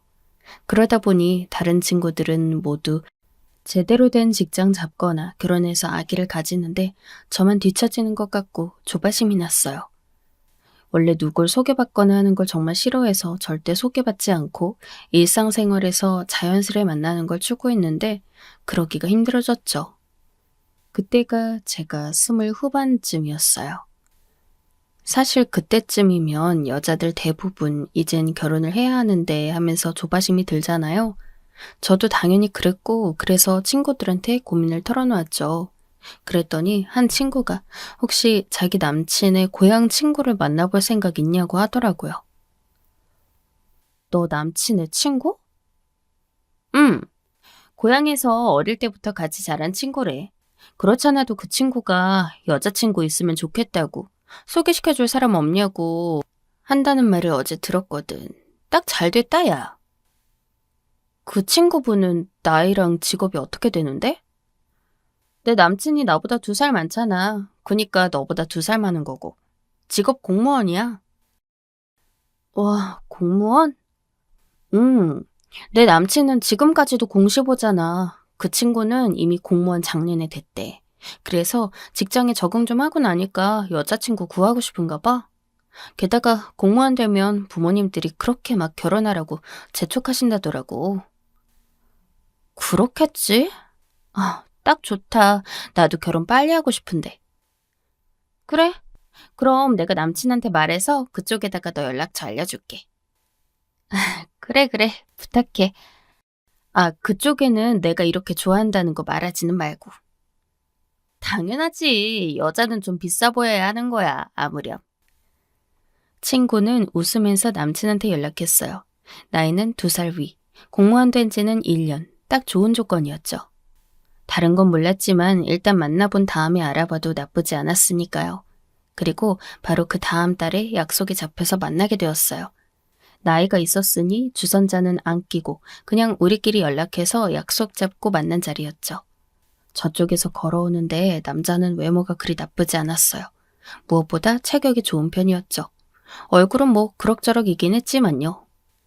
만나서 인사 나누고 대화하는데 느낌도 나쁘지 않았어요. 자기가 공무원이란 사실에 굉장히 자부심 느끼고 있는 사람이었는데 어차피 저도 안정성 높은 남자와 결혼해서 살고 싶었기 때문에 그런 부분을 나쁘게 보지 않았죠. 그리고 자기 직업 싫어하는 사람보다 자부심 가진 긍정적인 사람이 훨 낫잖아요. 사실 제가 일하는 곳이 좀 일반적이지 않은 직렬이거든요. 아, 공무원이시라는 말만 듣고 직렬이 어디신진 못 들었어요. 어디세요? 교정직이에요. 교도소에서 근무하는. 흔히 말하는 교도관이요. 어머, 저 교도관은 처음 봬요. 그렇죠? 다들 그런 분들 많아요. 사실 흔한 직렬은 아니니까요. 동사무소나 구청에서 일하는 지방직하고는 좀 다르죠. 그렇구나. 힘드시겠어요. 아무래도 그렇죠.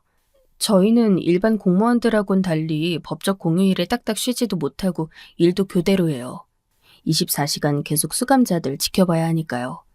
이게 일반 분들이 생각하는 것과는 다르게 되게 힘든 일이에요. 자부심 없인 하기 힘든 일이죠. 아, 그렇겠어요. 그래도 지금 휴가 낸 상태라 제가 나올 수 있었는데 평상시엔 나가기도 좀 힘들어요. 아시겠지만 교도소는 좀 교통 불편한 곳에 많이 있는데 교대제니까 시간 맞춰 딱 외출하기가 힘들거든요. 저는 신기해서 고개를 끄덕였어요. 하긴 생각해보면 교도소는 24시간 365일 수감자를 감시해야 할 테니 당연히 교대제로 근무하겠죠. 게다가 교도소는 지방 산속에 있는 곳도 많을 테니. 아, 그래서 그렇게 체격이 좋으셨구나. 전 들어오시는 거 보고 운동선수이신가 했어요. 아, 뭐 그 정도는 아닌데. 그런데 일할 때 체격이 좋지 않거나 힘이 약하면 좀 위험한 부분이 실제로 있긴 해서요. 평소에 운동 열심히 하려고 노력하는 편이죠. 제가 칭찬하자 그 사람은 굉장히 뿌듯하면서도 수줍은 얼굴로 그렇게 말했어요.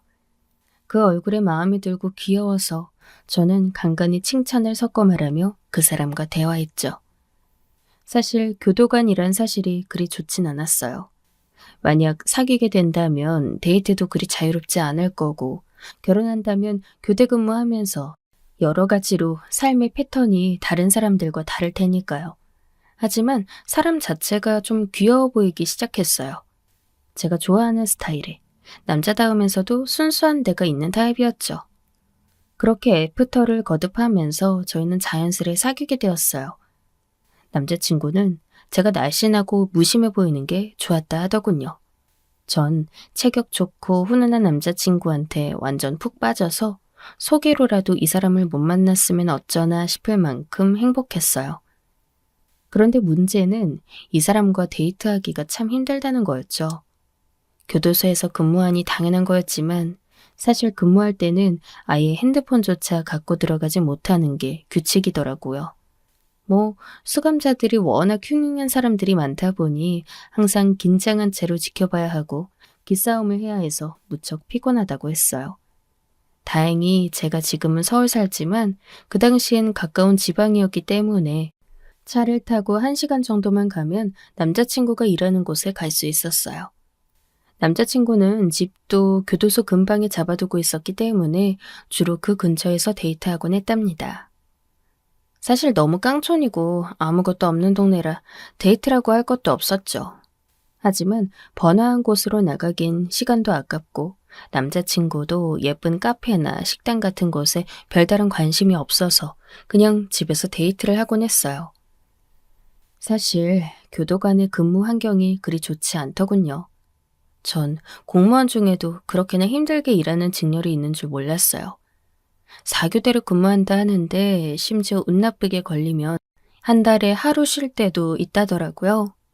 그런 때는 제가 아무리 애 같아도 데이트할 시간 자체가 나지 않아서 아예 얼굴도 보지 못했죠. 아, 오빠하고 이렇게 데이트하기가 힘들어서야. 내 남자친구란 생각도 안 들어. 제가 불평을 하니까 남자친구가 그러더군요. 그래서 사실 교도관끼리 결혼하면 주말 부부가 많아. 아니, 주말 부부가 아니라 거의 한 달 부부라고 해야 말이 맞겠다. 교도관들끼린 서로 사정을 이해하는데 교도소끼리 서로 멀리 떨어져 있기도 하고 교대제가 스케줄이 딱 맞는 게 거의 불가능하니까. 진짜 힘드시겠네. 그렇지. 그래서 난 같은 교도관하고는 결혼 안 하려고 소개받아 만난 거야. 그래서 자기 만나서 난 좋아, 지금. 어휴, 그러셔요? 자긴 안 좋아? 나도 좋아. 좋으니까 이런 데도 만나고 있지. 그럼 우리 결혼할래? 남자친구가 그냥 평범한 대화하는 것처럼 그렇게 말했어요. 전 잠깐 멍해졌죠. 마음 같아선 그냥 그 자리에서 오케이 하고 싶지만 사실 남자친구와의 결혼에는 좀 고민해야 할 부분이 많았어요. 사실 돈 문제는 아니었고요. 저도 벌어먹고 살 수 있지만 그냥 안정적인 사람과 결혼하고 싶은 것뿐이었어요. 그런데 남자친구 근무 환경이라든가 이런 것들이 제대로 된 가정 생활을 할 수 있을까 싶은 정도였기 때문에 고민이 됐죠. 제가 고민을 하고 있자 남자친구는 픽 웃으면서 그러더군요. 튕기지 마. 요즘 공무원이 얼마나 귀한 신랑감인지 알지? 그리고 자기 나 좋아하잖아. 그건 그런데 너무 시간이 모자란 남자친구란 말이야. 그건 어쩔 수 없지. 자기가 감수해야 할 부분이지. 자기 친구만 해도 지금 공식 못 붙은 남자와 만나면서 데이트 비용 다 대고 있잖아. 우린 시간만 없지 그런 건 문제 없으니까. 남자친구 말이 맞기도 했어요. 우리를 소개해준 친구의 남자친구. 그러니까 남자친구의 친구인 그 사람은 여전히 공무원 시험에 합격하지 못해 난감해하고 있더군요. 그 사람은 서울 지방직으로 시험 보고 있는데 너무 커트라인이 높다고 힘들다고 한다고 친구가 얼마 전 저한테 고민 상담을 하기도 했어요. 이러다 정말 공시에서 떨어지면 나중에 남자친구와 헤어져야 하나 고민된다고요. 그런 면에서 지금 교도관인 남자친구가 정말 안정적이고 귀한 신랑감인 건 맞았죠. 게다가 전 집이 좀 지겨워서 탈출하고 싶었고 그러려면 결혼이 가장 좋은 길이기도 했어요. 남자친구는 제 이상형이기도 했고요. 그래서 우리는 결혼을 결정했죠. 제가 지금 중소기업 경리로 일한다는 사실을 아는 남자친구는 결혼 후에는 그냥 정리하고 전업주부로 있으라 했어요. 저야 땡큐였죠. 어차피 저는 일에서 보람을 찾는 사람이 아니었고 지금 직장이 특별히 비전 있는 게 아니었거든요. 그냥 저 먹고 살 거 벌려고 다니는 것뿐이었지. 게다가 부모님이 엄하셔서 백수로 있는 것보단 어디라도 일하는 걸 좋아했거든요. 전업주부로 있으면 좋겠다. 나도 일 안 하고 집에서 놀고 싶네. 남자친구가 그러더군요. 전 입을 삐죽거렸죠. 전업주부라고 집에서 노는 거 아니야. 나 열심히 집안일 할 거란 말이야. 교도관 일 하느니 집안일 하는 게 훨씬 쉽지. 잠깐 하고 놀면 되잖아. 솔직히 힘들어서 가끔 여자들 부러워. 하지만 교도관 일은 아무나 못하니까. 자부심 가져야 하는 거긴 한데. 그럼 물론이지, 오빠. 오빠는 오빠가 할 수 있는 일을 하는 거잖아. 그렇지? 내가 돈 벌어다 주면 아껴 써야 해. 내가 언제 과소비하는 거 봤어? 내 월급 170만 원으로도 나 저축 열심히 하던 사람이야. 그래, 믿는다 자기야. 저는 남자친구 말에 다 좋다고 맞장구 치면서도 이때부터 뭔가 못마땅함이 느껴지기 시작했죠. 가정주부가 노는 건 아니잖아요. 전업이라도 아기 낳고 기르고 하면 정말 몸도 망가지고 힘들다고 들었는데 아무래도 남자친구는 전업주부는 무조건 노는 줄 알더라고요. 제가 직장 다니면서도 깔끔 떨고 요리 열심히 하는 걸 알면서 말이에요. 아, 우리 상견례 하기 전에 우리 집 좀 가서 엄마 좀 뵙자. 아, 어머님? 그래, 뵙는 게 좋겠지? 너무 멀어서 평소엔 못 가지만 그래도 결혼할 사람인데 미리 얼굴은 봐야지. 그건 맞는 말이라서 오빠가 휴가 내고 시골 가자는데 전 토달지 않았어요. 오빠와 친구의 남자친구는 동양으로 지금 우리가 있는 곳보다도 더 남쪽으로 내려간 시골이었죠.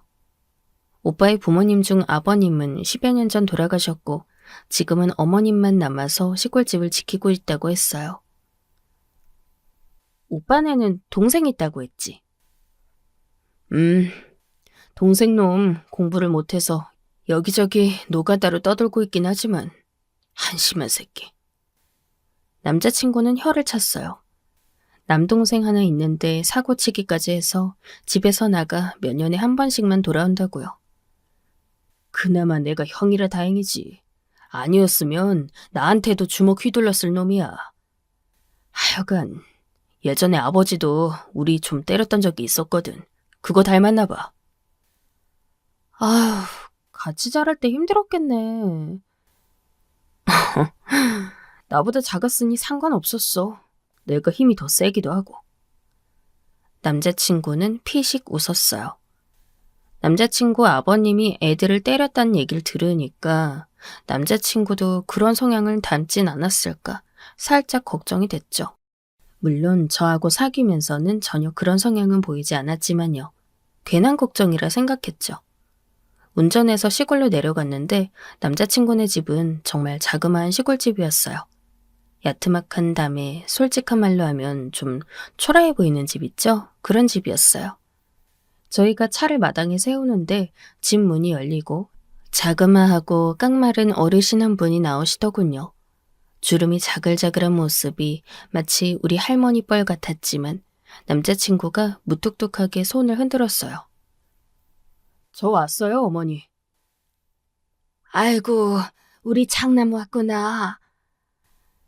예비 시어머니였던 거예요. 시어머니는 호들갑을 떨며 남자친구에게 다가와서 부둥부둥 하시더군요. 남자친구는 노골적으로 귀찮아하는 얼굴이었지만 어쩔 수 없다는 듯이 마주 앉다가 저를 소개했어요. 그때 전화로 말했던 결혼할 사람이에요. 어머나, 아유, 도시 아가씨로구나. 어쩜 이렇게 예쁘고 날씬하니? 반갑다, 아가. 시어머니는 넉살 좋게 저한테 말을 붙이며 인사하셨고 저도 최대한 반갑게 인사를 드렸어요. 시어머니는 오랜만에 장남이 왔다면서 신이 나서 빨리 방으로 들어가라 하셨고 저희는 곧장 방에 들어갔어요. 정말 오랜만에 보는 노란 장판 바닥에 쿰쿰한 냄새가 나는 집안.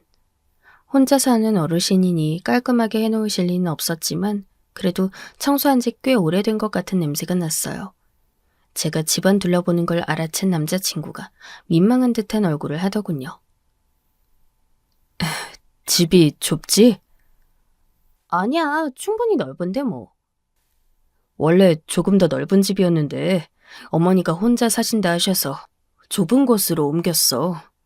동생이 사고 친 거 돈도 갚아줘야 했고 해서 다 팔고 여기로 옮긴 거거든.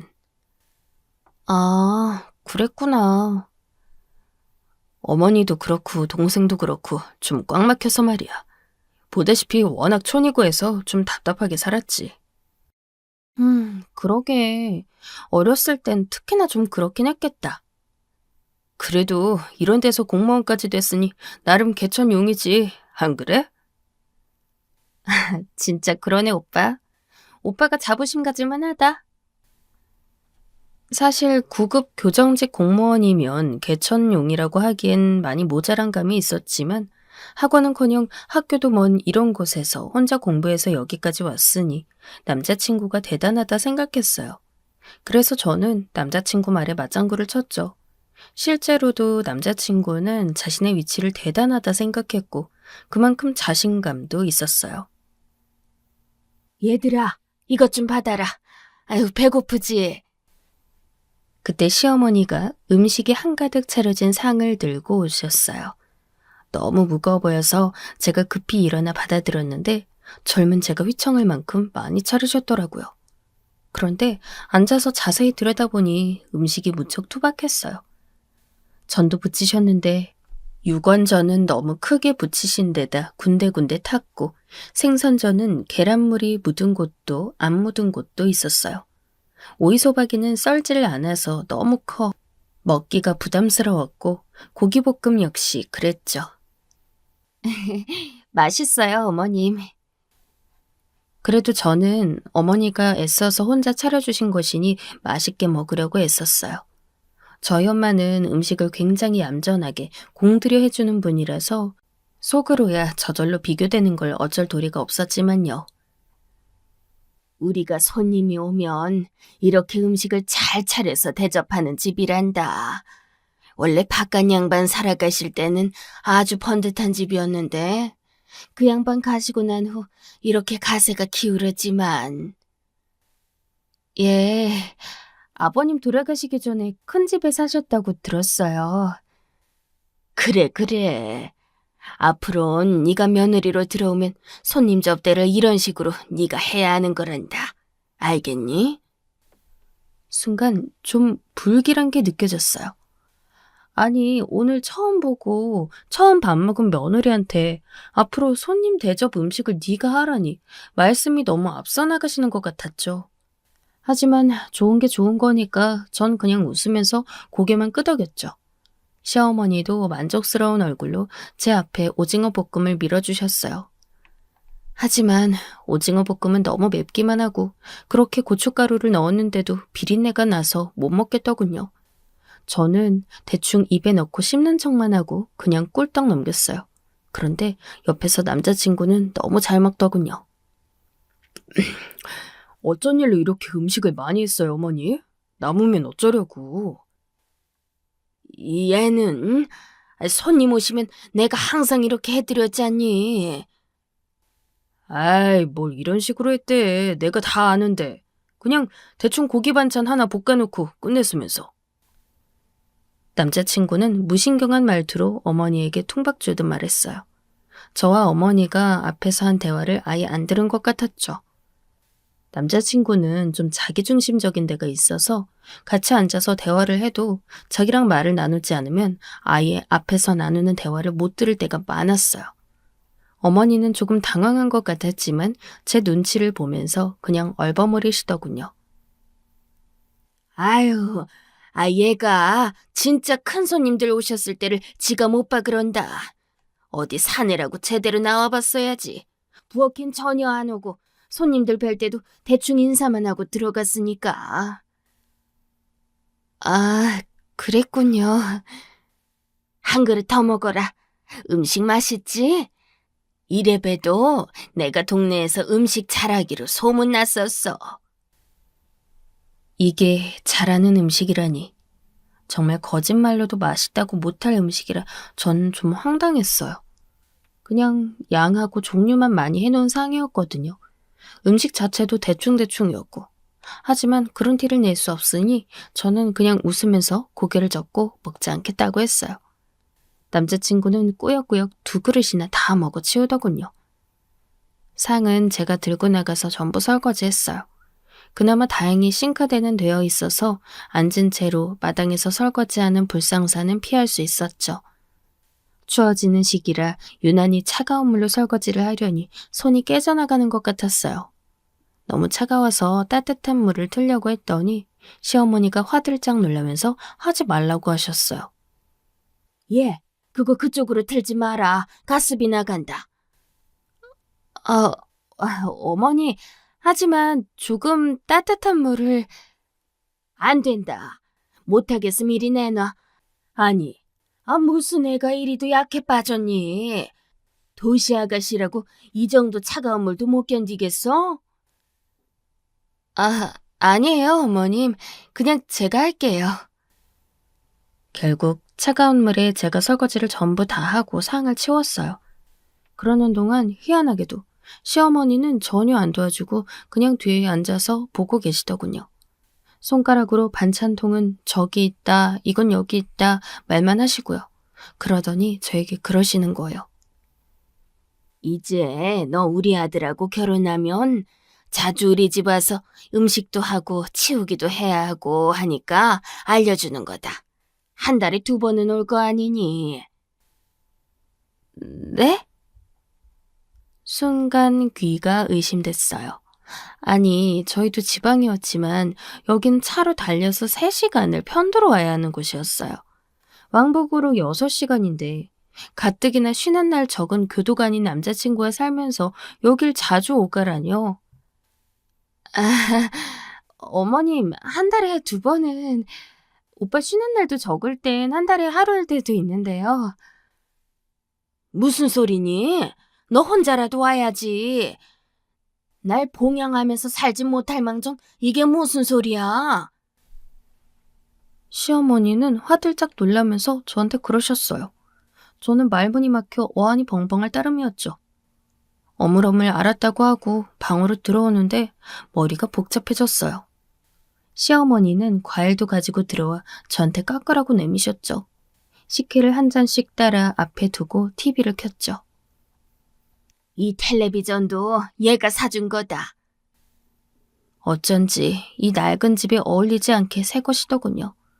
어머니는 너무나 자랑스럽다는 듯 TV를 어루만지다가 남자친구를 바라보았어요. 그 눈에 담긴 자부심과 자신감이 대단해서 저는 정말 시어머니가 자기 아들을 대단하게 생각한다는 사실을 알 수 있었죠. 어려서부터 그리도 공부도 잘하고 열심히 하더니 공무원이 됐지 뭐냐. 아휴, 사실 우리 집에서 학원 가기도 어려웠는데 중학교 들어가서도 고등학교 가서도 계속 공부를 잘했단다. 얼마나 사랑스러운 아들인지 몰라. 그럼요, 어머님. 정말 그렇죠. 요즘 공무원이 얼마나 인기 직업이고 경쟁률이 치열한데요. 그런 직업 가졌으니 대단한 거죠. 저는 시어머니의 비위를 맞추려 열심히 맞장구 쳤어요. 남자친구는 쑥스럽고 부끄러운 것 같았지만 듣기 나쁜 눈치는 아니더군요. 은근히 좋아하는 것 같아 더 귀엽기도 했어요. 어머님이 자기 아들 자랑스러워하고 사랑하는 게 절대 나쁜 일은 아니죠. 실제로 자랑스러워할 만한 아들이기도 했고요. 하지만 문제는 그 다음이었어요. 내 아들이 이렇게 잘나내니 난 사실 며느리도 공무원이나 좀 잘난 애가 들어올 줄 알았거든. 어머니. 아니 왜? 내가 탈 잡으려는 게 아니라 사실이 그렇단 얘기야. 어머니 그만해요. 뭐 사람 앞에서 그런 소리를 굳이 해. 내가 틀린 말 했니? 사실이지 뭘. 중소기업 격리하는 아가씨가 며느리로 들어올 거란 기대는 안 했지 않겠니? 네, 그렇죠, 어머님. 저는 조금 씁쓸하게 대답했어요. 사실 뭐 누가 봐도 제 직업은 그리 좋은 편은 아니었고 저도 잘 알았어요. 어머님이 오늘 처음 만난 저에게 저런 말씀하시는 게 솔직히 과하단 생각은 들었지만 어머님 입장에선 또 속마음 진실되게 꺼내 보이는 거겠거니 싶더군요. 작은 회사에서 여직원이 할 수 있는 일이 뭐가 있겠니? 응? 뭐 커피 타고 청소하고 그런 거겠지. 나도 읍내에 살아봐서 옆집 딸이 그런 듯한 녀석 본 적이 있다. 아무리 그래도 공무원하고는 다르지 않겠니? 뭐 그렇죠. 진짜. 남자친구는 계속 말하는 어머니가 갑갑하다는 듯 고개를 휙 돌리고 텔레비전 소리만 더 키웠어요. 시어머니는 계속 말씀을 안 멈추셨죠. 우리 애 잘났다는 걸 내가 자랑하려 그러는 게 아니라, 아유, 사실이 공부도 너무 잘하고 너무 성실한 애야. 원래 우리가 좀 더 잘 살아서 뒤를 받쳐줬으면 뭔들 못했으려니, 응? 지금 공무원 됐으니 나중에 승진하고 잘 되면 어디까지 올라갈지도 모르는 거긴 하고. 안 그래? 그렇죠, 어머님.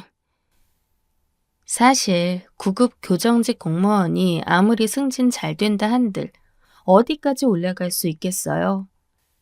물론 가뭄에 콩나듯 고위직까지 올라간 사람들이 있긴 하지만 정말 드물잖아요. 하지만 시어머니는 정말 꿈에 부풀어 있는 것 같아서 전 그냥 얌전하게 대답하고 말았죠. 뭐 제가 딱히 시어머니 마음 상하게 할 일도 아니었으니까요. 그런데 이렇게 널 며느리감으로 데려왔으니 너도 거기에 좀 걸맞게 우리의 대우를 해줬으면 좋겠구나. 그럼요, 어머님. 제가 잘할게요. 마음만으로는 안 돼. 물질적으로도 잘해줘야 돼. 저는 그 말씀이 정말 그냥 밥 잘해주고 잘 챙겨주라는 말씀인 줄 알았어요. 그래서 고개만 끄덕이고 있었더니 시어머니는 제가 알아들은 줄 알고 흐뭇하게 말씀하시더군요. 그래. 결혼하게 되면 혼수든 예단이든 집이든 다 잘해올 거라 믿는다. 내가 걱정하지 않아도 되겠지? 똑 부러지는 도시 아가씨니까. 네? 집이요? 응, 그래. 집은 어디다 살 거니? 직장 근처? 아니면 도시에? 시어머니 말씀에 전 어처구니가 없었는데 남자친구가 버럭했어요.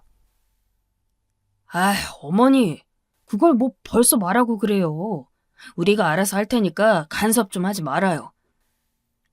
아, 내가 간섭하려는 건 아니고. 도시든 교도소 근방이든 알아서 할 일이에요. 좀 조용히 하세요. TV 소리 안 들려요. 그게 아니라 얘야. 어머니 말소리 때문에 아까부터 계속 텔레비전을 아예 못 보겠잖아.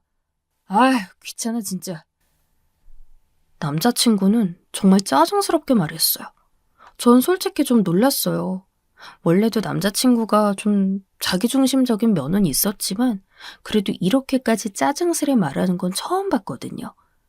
어머님은 뭔가 항변을 몇 마디 하시더니 알겠다면서 입을 다물고서 꾸물거리며 바느질거리를 꺼내어 바느질을 시작하셨어요.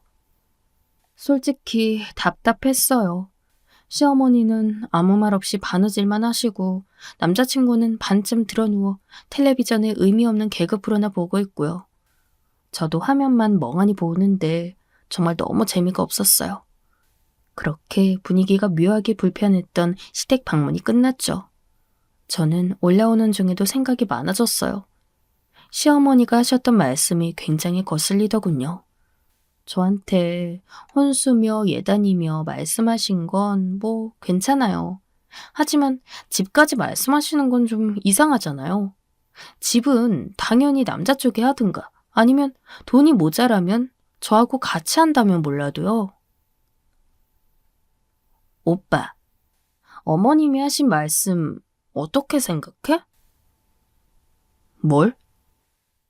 나한테 집 해오냐고 하신 거 말이야. 아, 나이 잡수신 어르신이 하신 말씀 가지고 뭐 그렇게 진지하게 생각해. 그렇지? 오빠가 생각하기에도 말이 안 되지. 야, 나중에 생각해, 나중에. 아우, 지금 결혼 절차 생각만 해도 머리가 아프다 하죠. 오빠는 별소리를 다 한다면서 그리 심각하게 여기지는 않는 것 같더군요.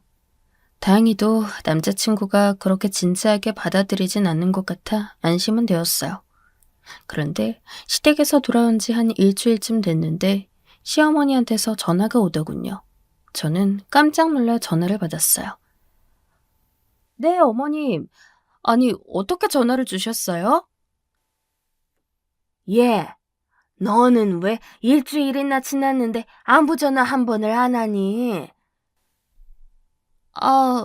올라와서 한번 전화 드렸는데.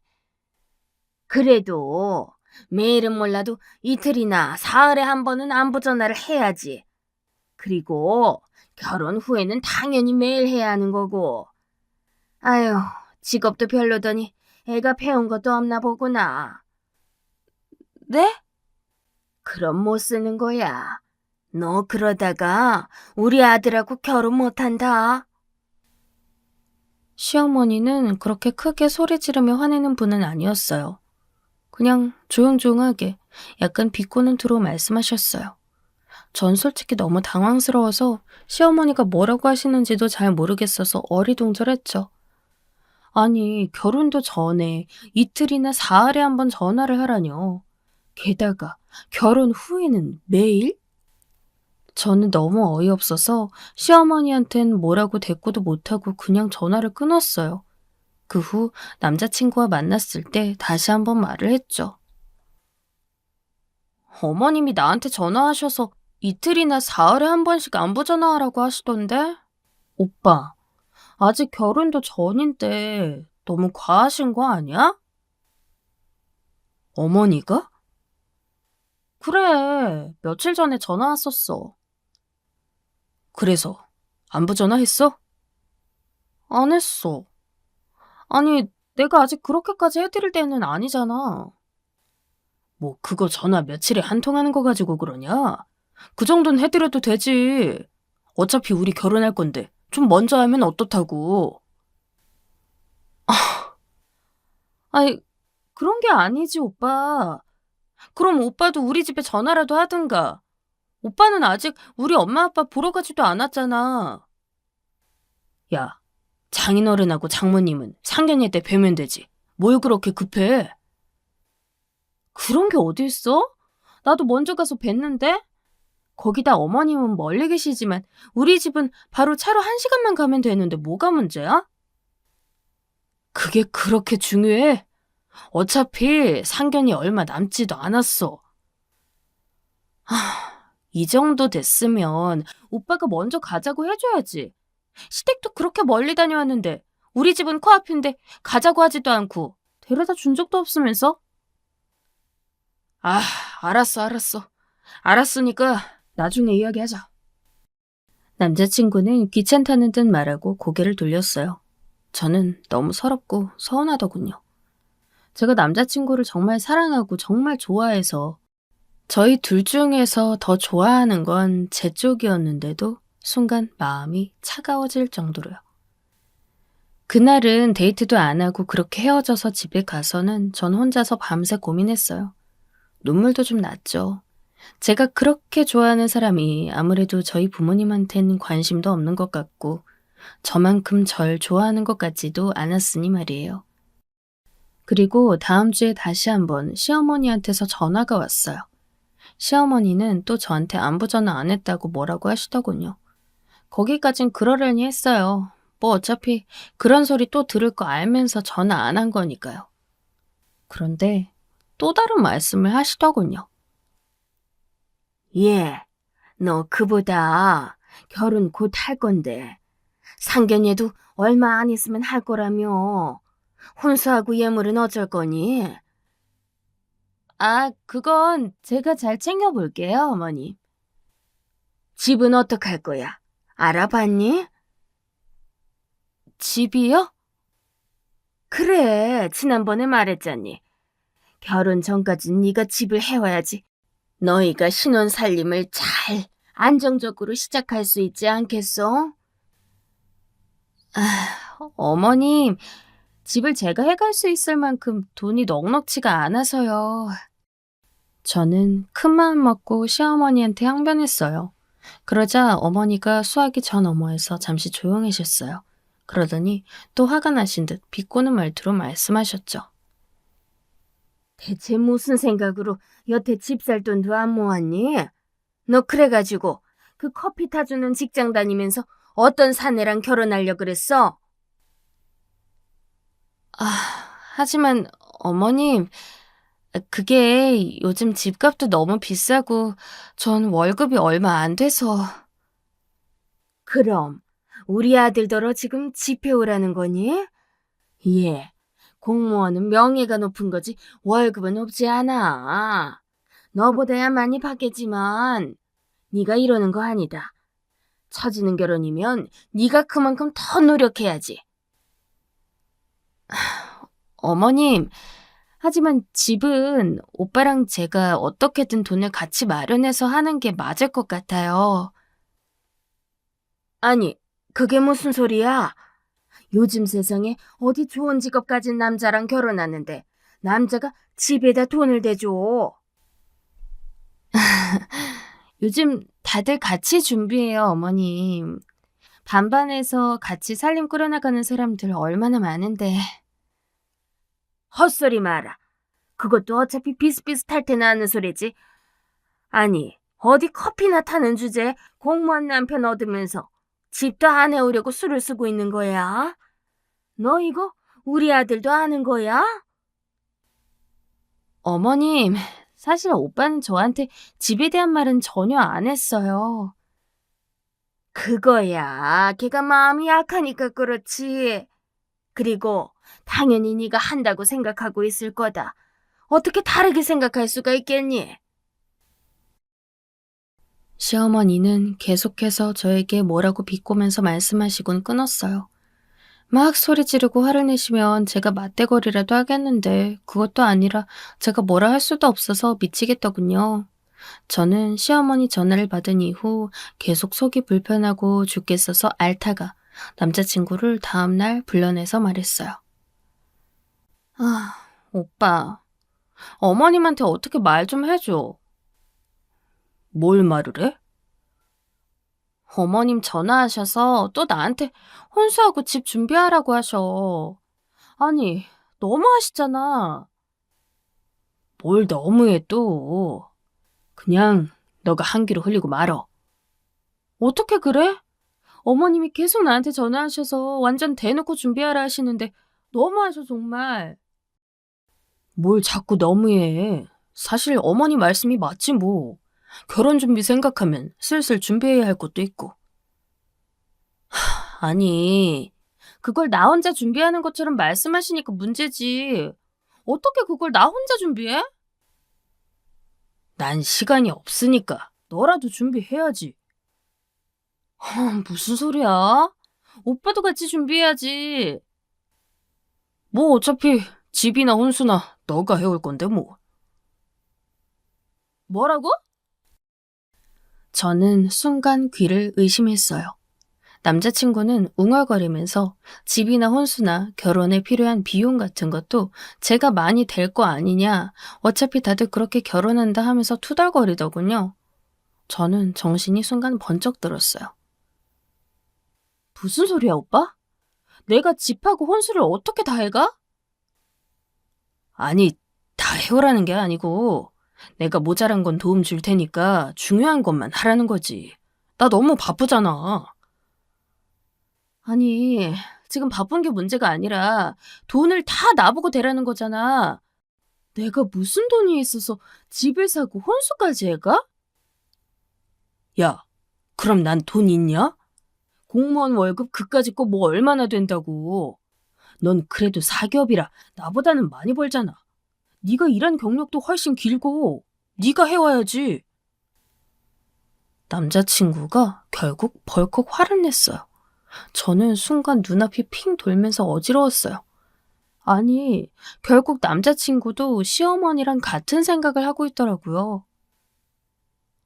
대체 뭐야? 내가 왜 집까지 해가야 돼? 나 돈 없어. 야, 여태까지 데이트도 전부 내 돈으로 했잖아. 너가 결혼할 때는 당연히 많이 해와야지. 데이트? 데이트할 때 뭘 그렇게 돈을 많이 썼는데? 어처구니가 없더라고요. 세상에. 저희 데이트할 때 돈 정말 안 썼어요. 어차피 남자친구 교도소 근처에서 데이트를 했기 때문에 돈을 쓸 만한 비싼 가게도 없었고요. 워낙 좁고 조용한 동네라서 계속 남자친구의 좁아 터진 집에서만 데이트를 했거든요. 우리가 데이트할 때 무슨 돈을 그렇게 썼어? 말도 안 돼. 돈을 왜 안 써? 집 쓰는 돈 아니야? 너하고 데이트 좀 편하게 하려고 넓은 집으로 옮겼잖아. 와, 원룸에서 투룸으로 옮긴 거 말하는 거야, 지금? 아니, 그건 오빠 사는 집이잖아. 나 혼자였으면 원룸도 충분했어. 그런데 네가 데이트하러 자주 오니까 내가 옮긴 거잖아. 아, 정말 어이가 없어서 미치겠더라고요. 아니, 제가 원룸으로 갔을 때 오빠가 집이 좁다고 민망해하긴 했었어요. 그러더니 마침 좋은 집을 발견했다면서 투룸으로 갔고 거기도 역시 좁았지만 그래도 좋다고 해줬거든요. 그랬더니 지금 그게 제가 집으로 데이트를 하러 갔기 때문이라고 하는 거였어요. 야, 너 그래도 공무원하고 결혼하려면 최소한 작은 집 한 채는 해오는 게 정상이야. 네가 뭐 지금 어린 것도 예쁜 것도 아닌데 어디 가서 어떻게 결혼을 하려 그래? 그 정도 돈도 없으면? 남자친구는 투덜거리더군요. 저는 정말 말이 안 통해서 그 자리에서 일어나서 나와버렸어요. 속이 정말 미친 듯이 답답하더라고요. 저희 집 부모님이 엄하셔서 집에서 나오고 싶어 결혼을 하고 싶었는데 남자친구라는 사람과 예비 시어머니라는 분은 배는 더 답답한 거예요. 저는 그때 처음으로 저희 부모님이 세상 무서운 줄 알려고 말씀하셨던 게 이해가 되더군요. 세상에 이상한 사람도 정말 많으니까 조심하라고 항상 그러셨거든요. 저는 계속 남자친구와 연락도 하지 않았어요. 며칠 뒤 제가 직장에서 돌아오고 있는데 시어머니한테서 또 전화가 오더군요. 전 답답해서 한숨을 쉬다가 그래도 전화를 받았어요. 아직도 전 남자친구한테서 정을 떼지 못했기 때문에 언젠가는 결혼할지도 모르는 일이었으니까요. 시어머니는 근처에 와 있다며 잠깐 볼 수 있냐고 하셨어요. 전 알겠다고 하고 뵈러 갔죠. 그 시골에서 올라오셨으니 한번 뵙기는 해야 했으니까요. 뭐, 그 귀한 아들 보러 오셨겠죠, 뭐. 시어머니는 제 직장 근처 카페에 앉아 계셨어요. 카페에 자주 와보지 않으셨는지 아주 불편한 기색이시더군요. 제가 앞에 가서 앉으니까 세모꼴로 눈을 뜨고 절 흘겨보셨죠. 너 이런 데 다니면서 돈 다 쓰는구나. 아휴, 그러니 돈이 없지. 어떻게 오셨어요, 어머님? 아들 보러 왔다가 걔가 나한테 너 좀 설득해달라고 부탁하더라. 여기 직장 근처라 지금 시간에 가면 만날 수 있을 거라면서. 다시 어이가 털리더군요. 아니, 화해하고 싶으면 본인이 와서 해야지. 시어머니를 보내서 설득을 해달라고 하다뇨? 그러더니 어머님은 물 한 잔 마시고서는 본격적으로 말을 쏟아내기 시작했어요. 너 그러는 거 아니다.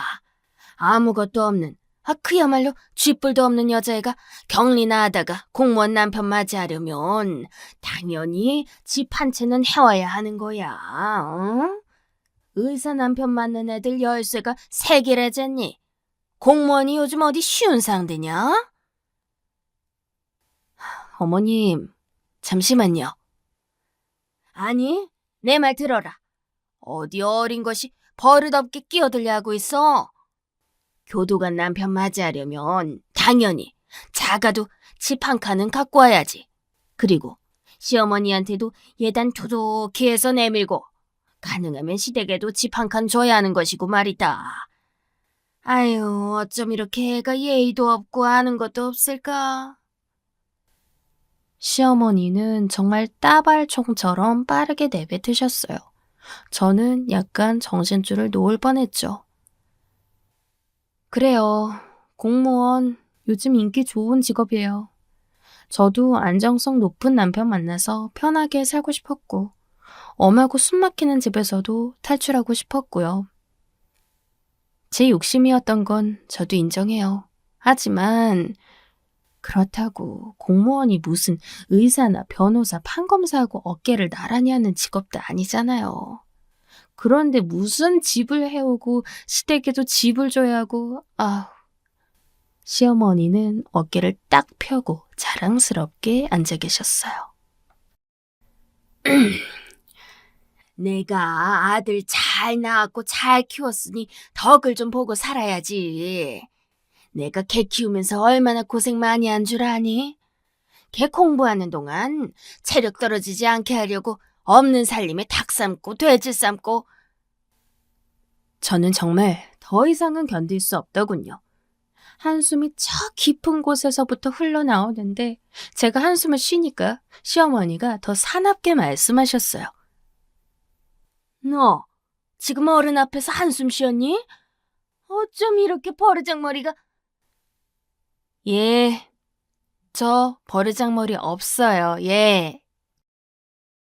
정말 속이 뒤집혀서 이젠 더는 못 참겠더라고요. 사실 저는 원래도 그렇게 상냥하거나 부드러운 성격의 여자는 아니었는데 인내심이 바닥나니까 성질이 나왔어요.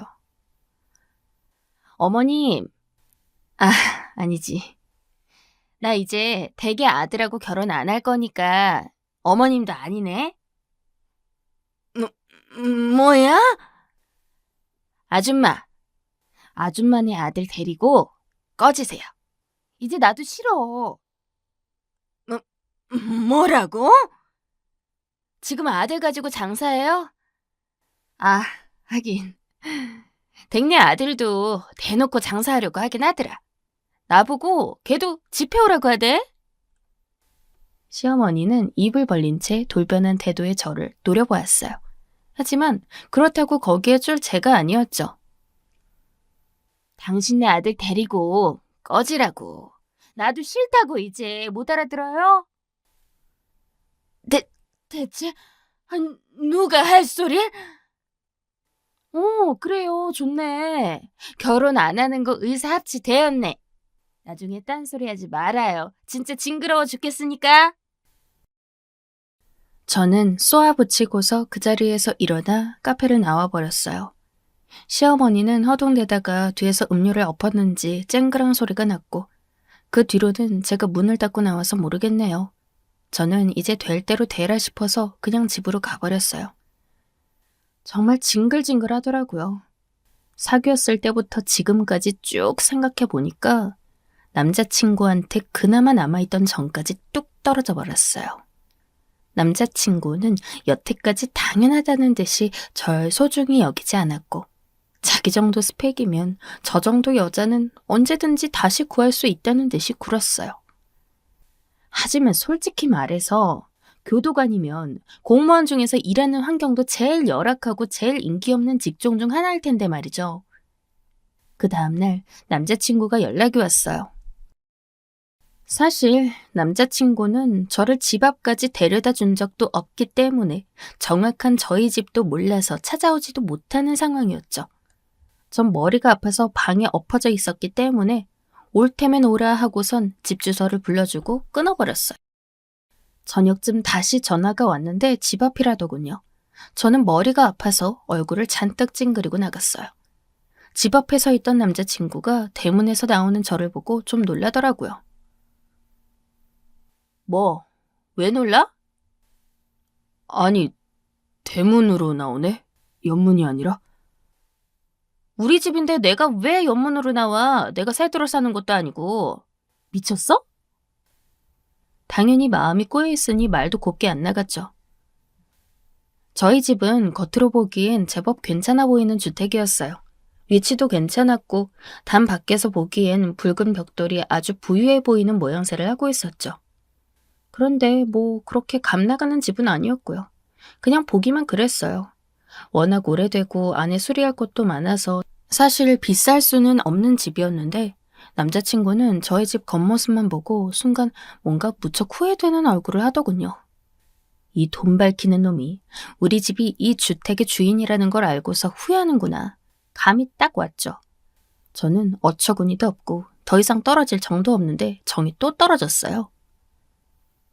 설마 정말로 파혼할 건 아니지? 왜 아니라고 생각해?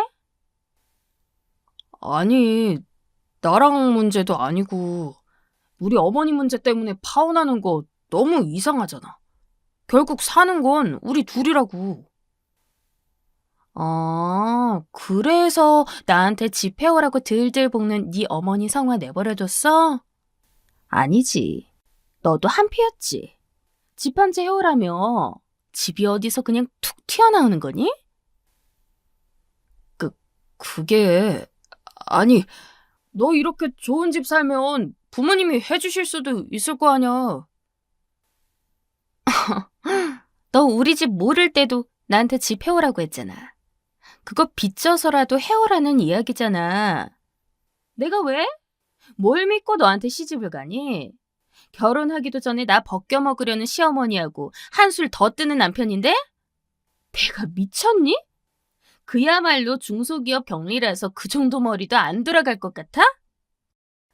아니 그게 아니라 내가 그렇게 생각한 게 아니야, 자기야. 자기 소리 집어치워.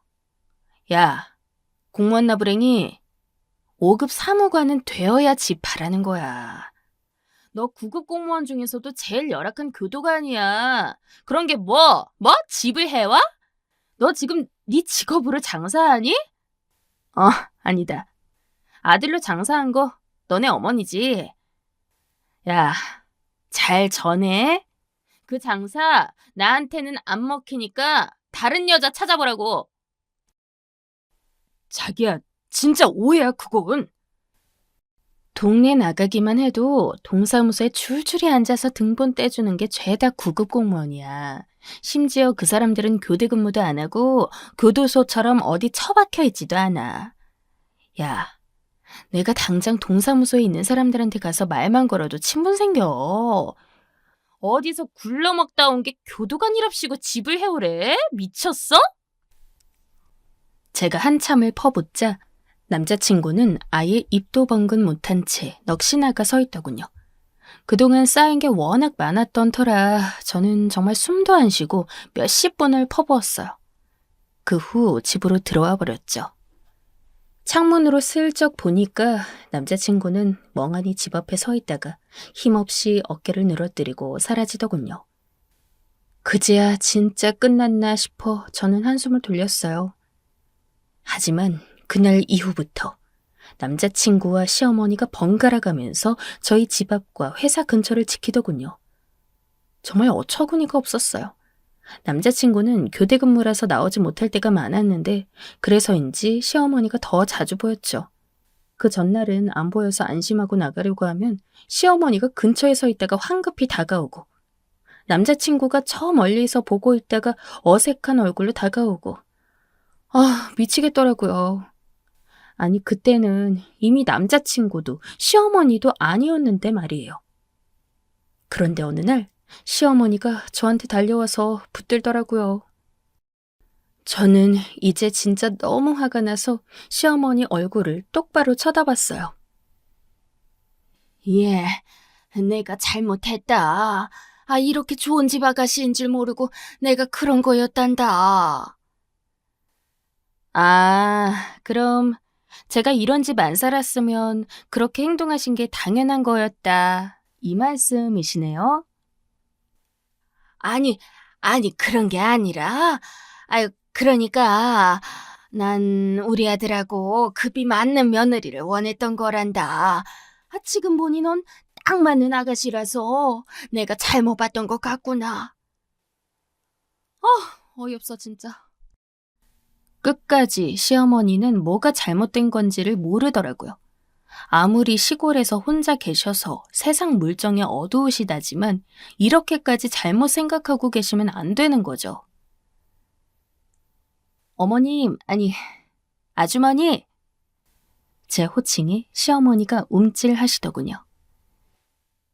댁의 아드님이요. 물론 공무원이 대단히 인기 직업인 건 맞지만 집을 공짜로 받을 정도까지는 아니에요. 그건 5급 사무관 이야기고요. 댁의 아드님은 9급 중에서도 교도관이에요. 그게... 그러니까 이제 누구한테 눈먼 장사 하려고 하지 마시고요. 앞으로도 거기 걸릴 여자 없을 테니까요. 저희 집은 9급 정도는 상대를 안 해서요. 저는 겉으로 보기에만 멀쩡한 저희 집을 턱으로 가리켰어요. 그동안은 제가 그냥 만나줬던 거라서요. 이제 저하고 급이 안 맞는 걸 알았으니까 오지 마셨으면 좋겠어요. 창피하니까요. 그 말에 전 시어머니는 얼굴이 새빨개지셨어요. 그제서야 정말 부끄럽고 창피한 것을 깨달았는지 저한테 뭐라 대꾸도 하지 못한 채 어물거리다가 발길을 돌리시더군요. 다행히도 그 이후로는 남자친구도 시어머니도 주위에서 보이지 않았어요. 속이 시원했죠. 그 후로는 공무원 남자는 그리 탐나지 않아서 그냥 제가 다니는 회사에서 제대로 된 일을 맡고 승진을 하는 게 낫겠다는 생각이 들더라고요. 제 이야기는 여기까지입니다. 즐겁게 들으셨기를 바라면서 여기서 마치겠습니다.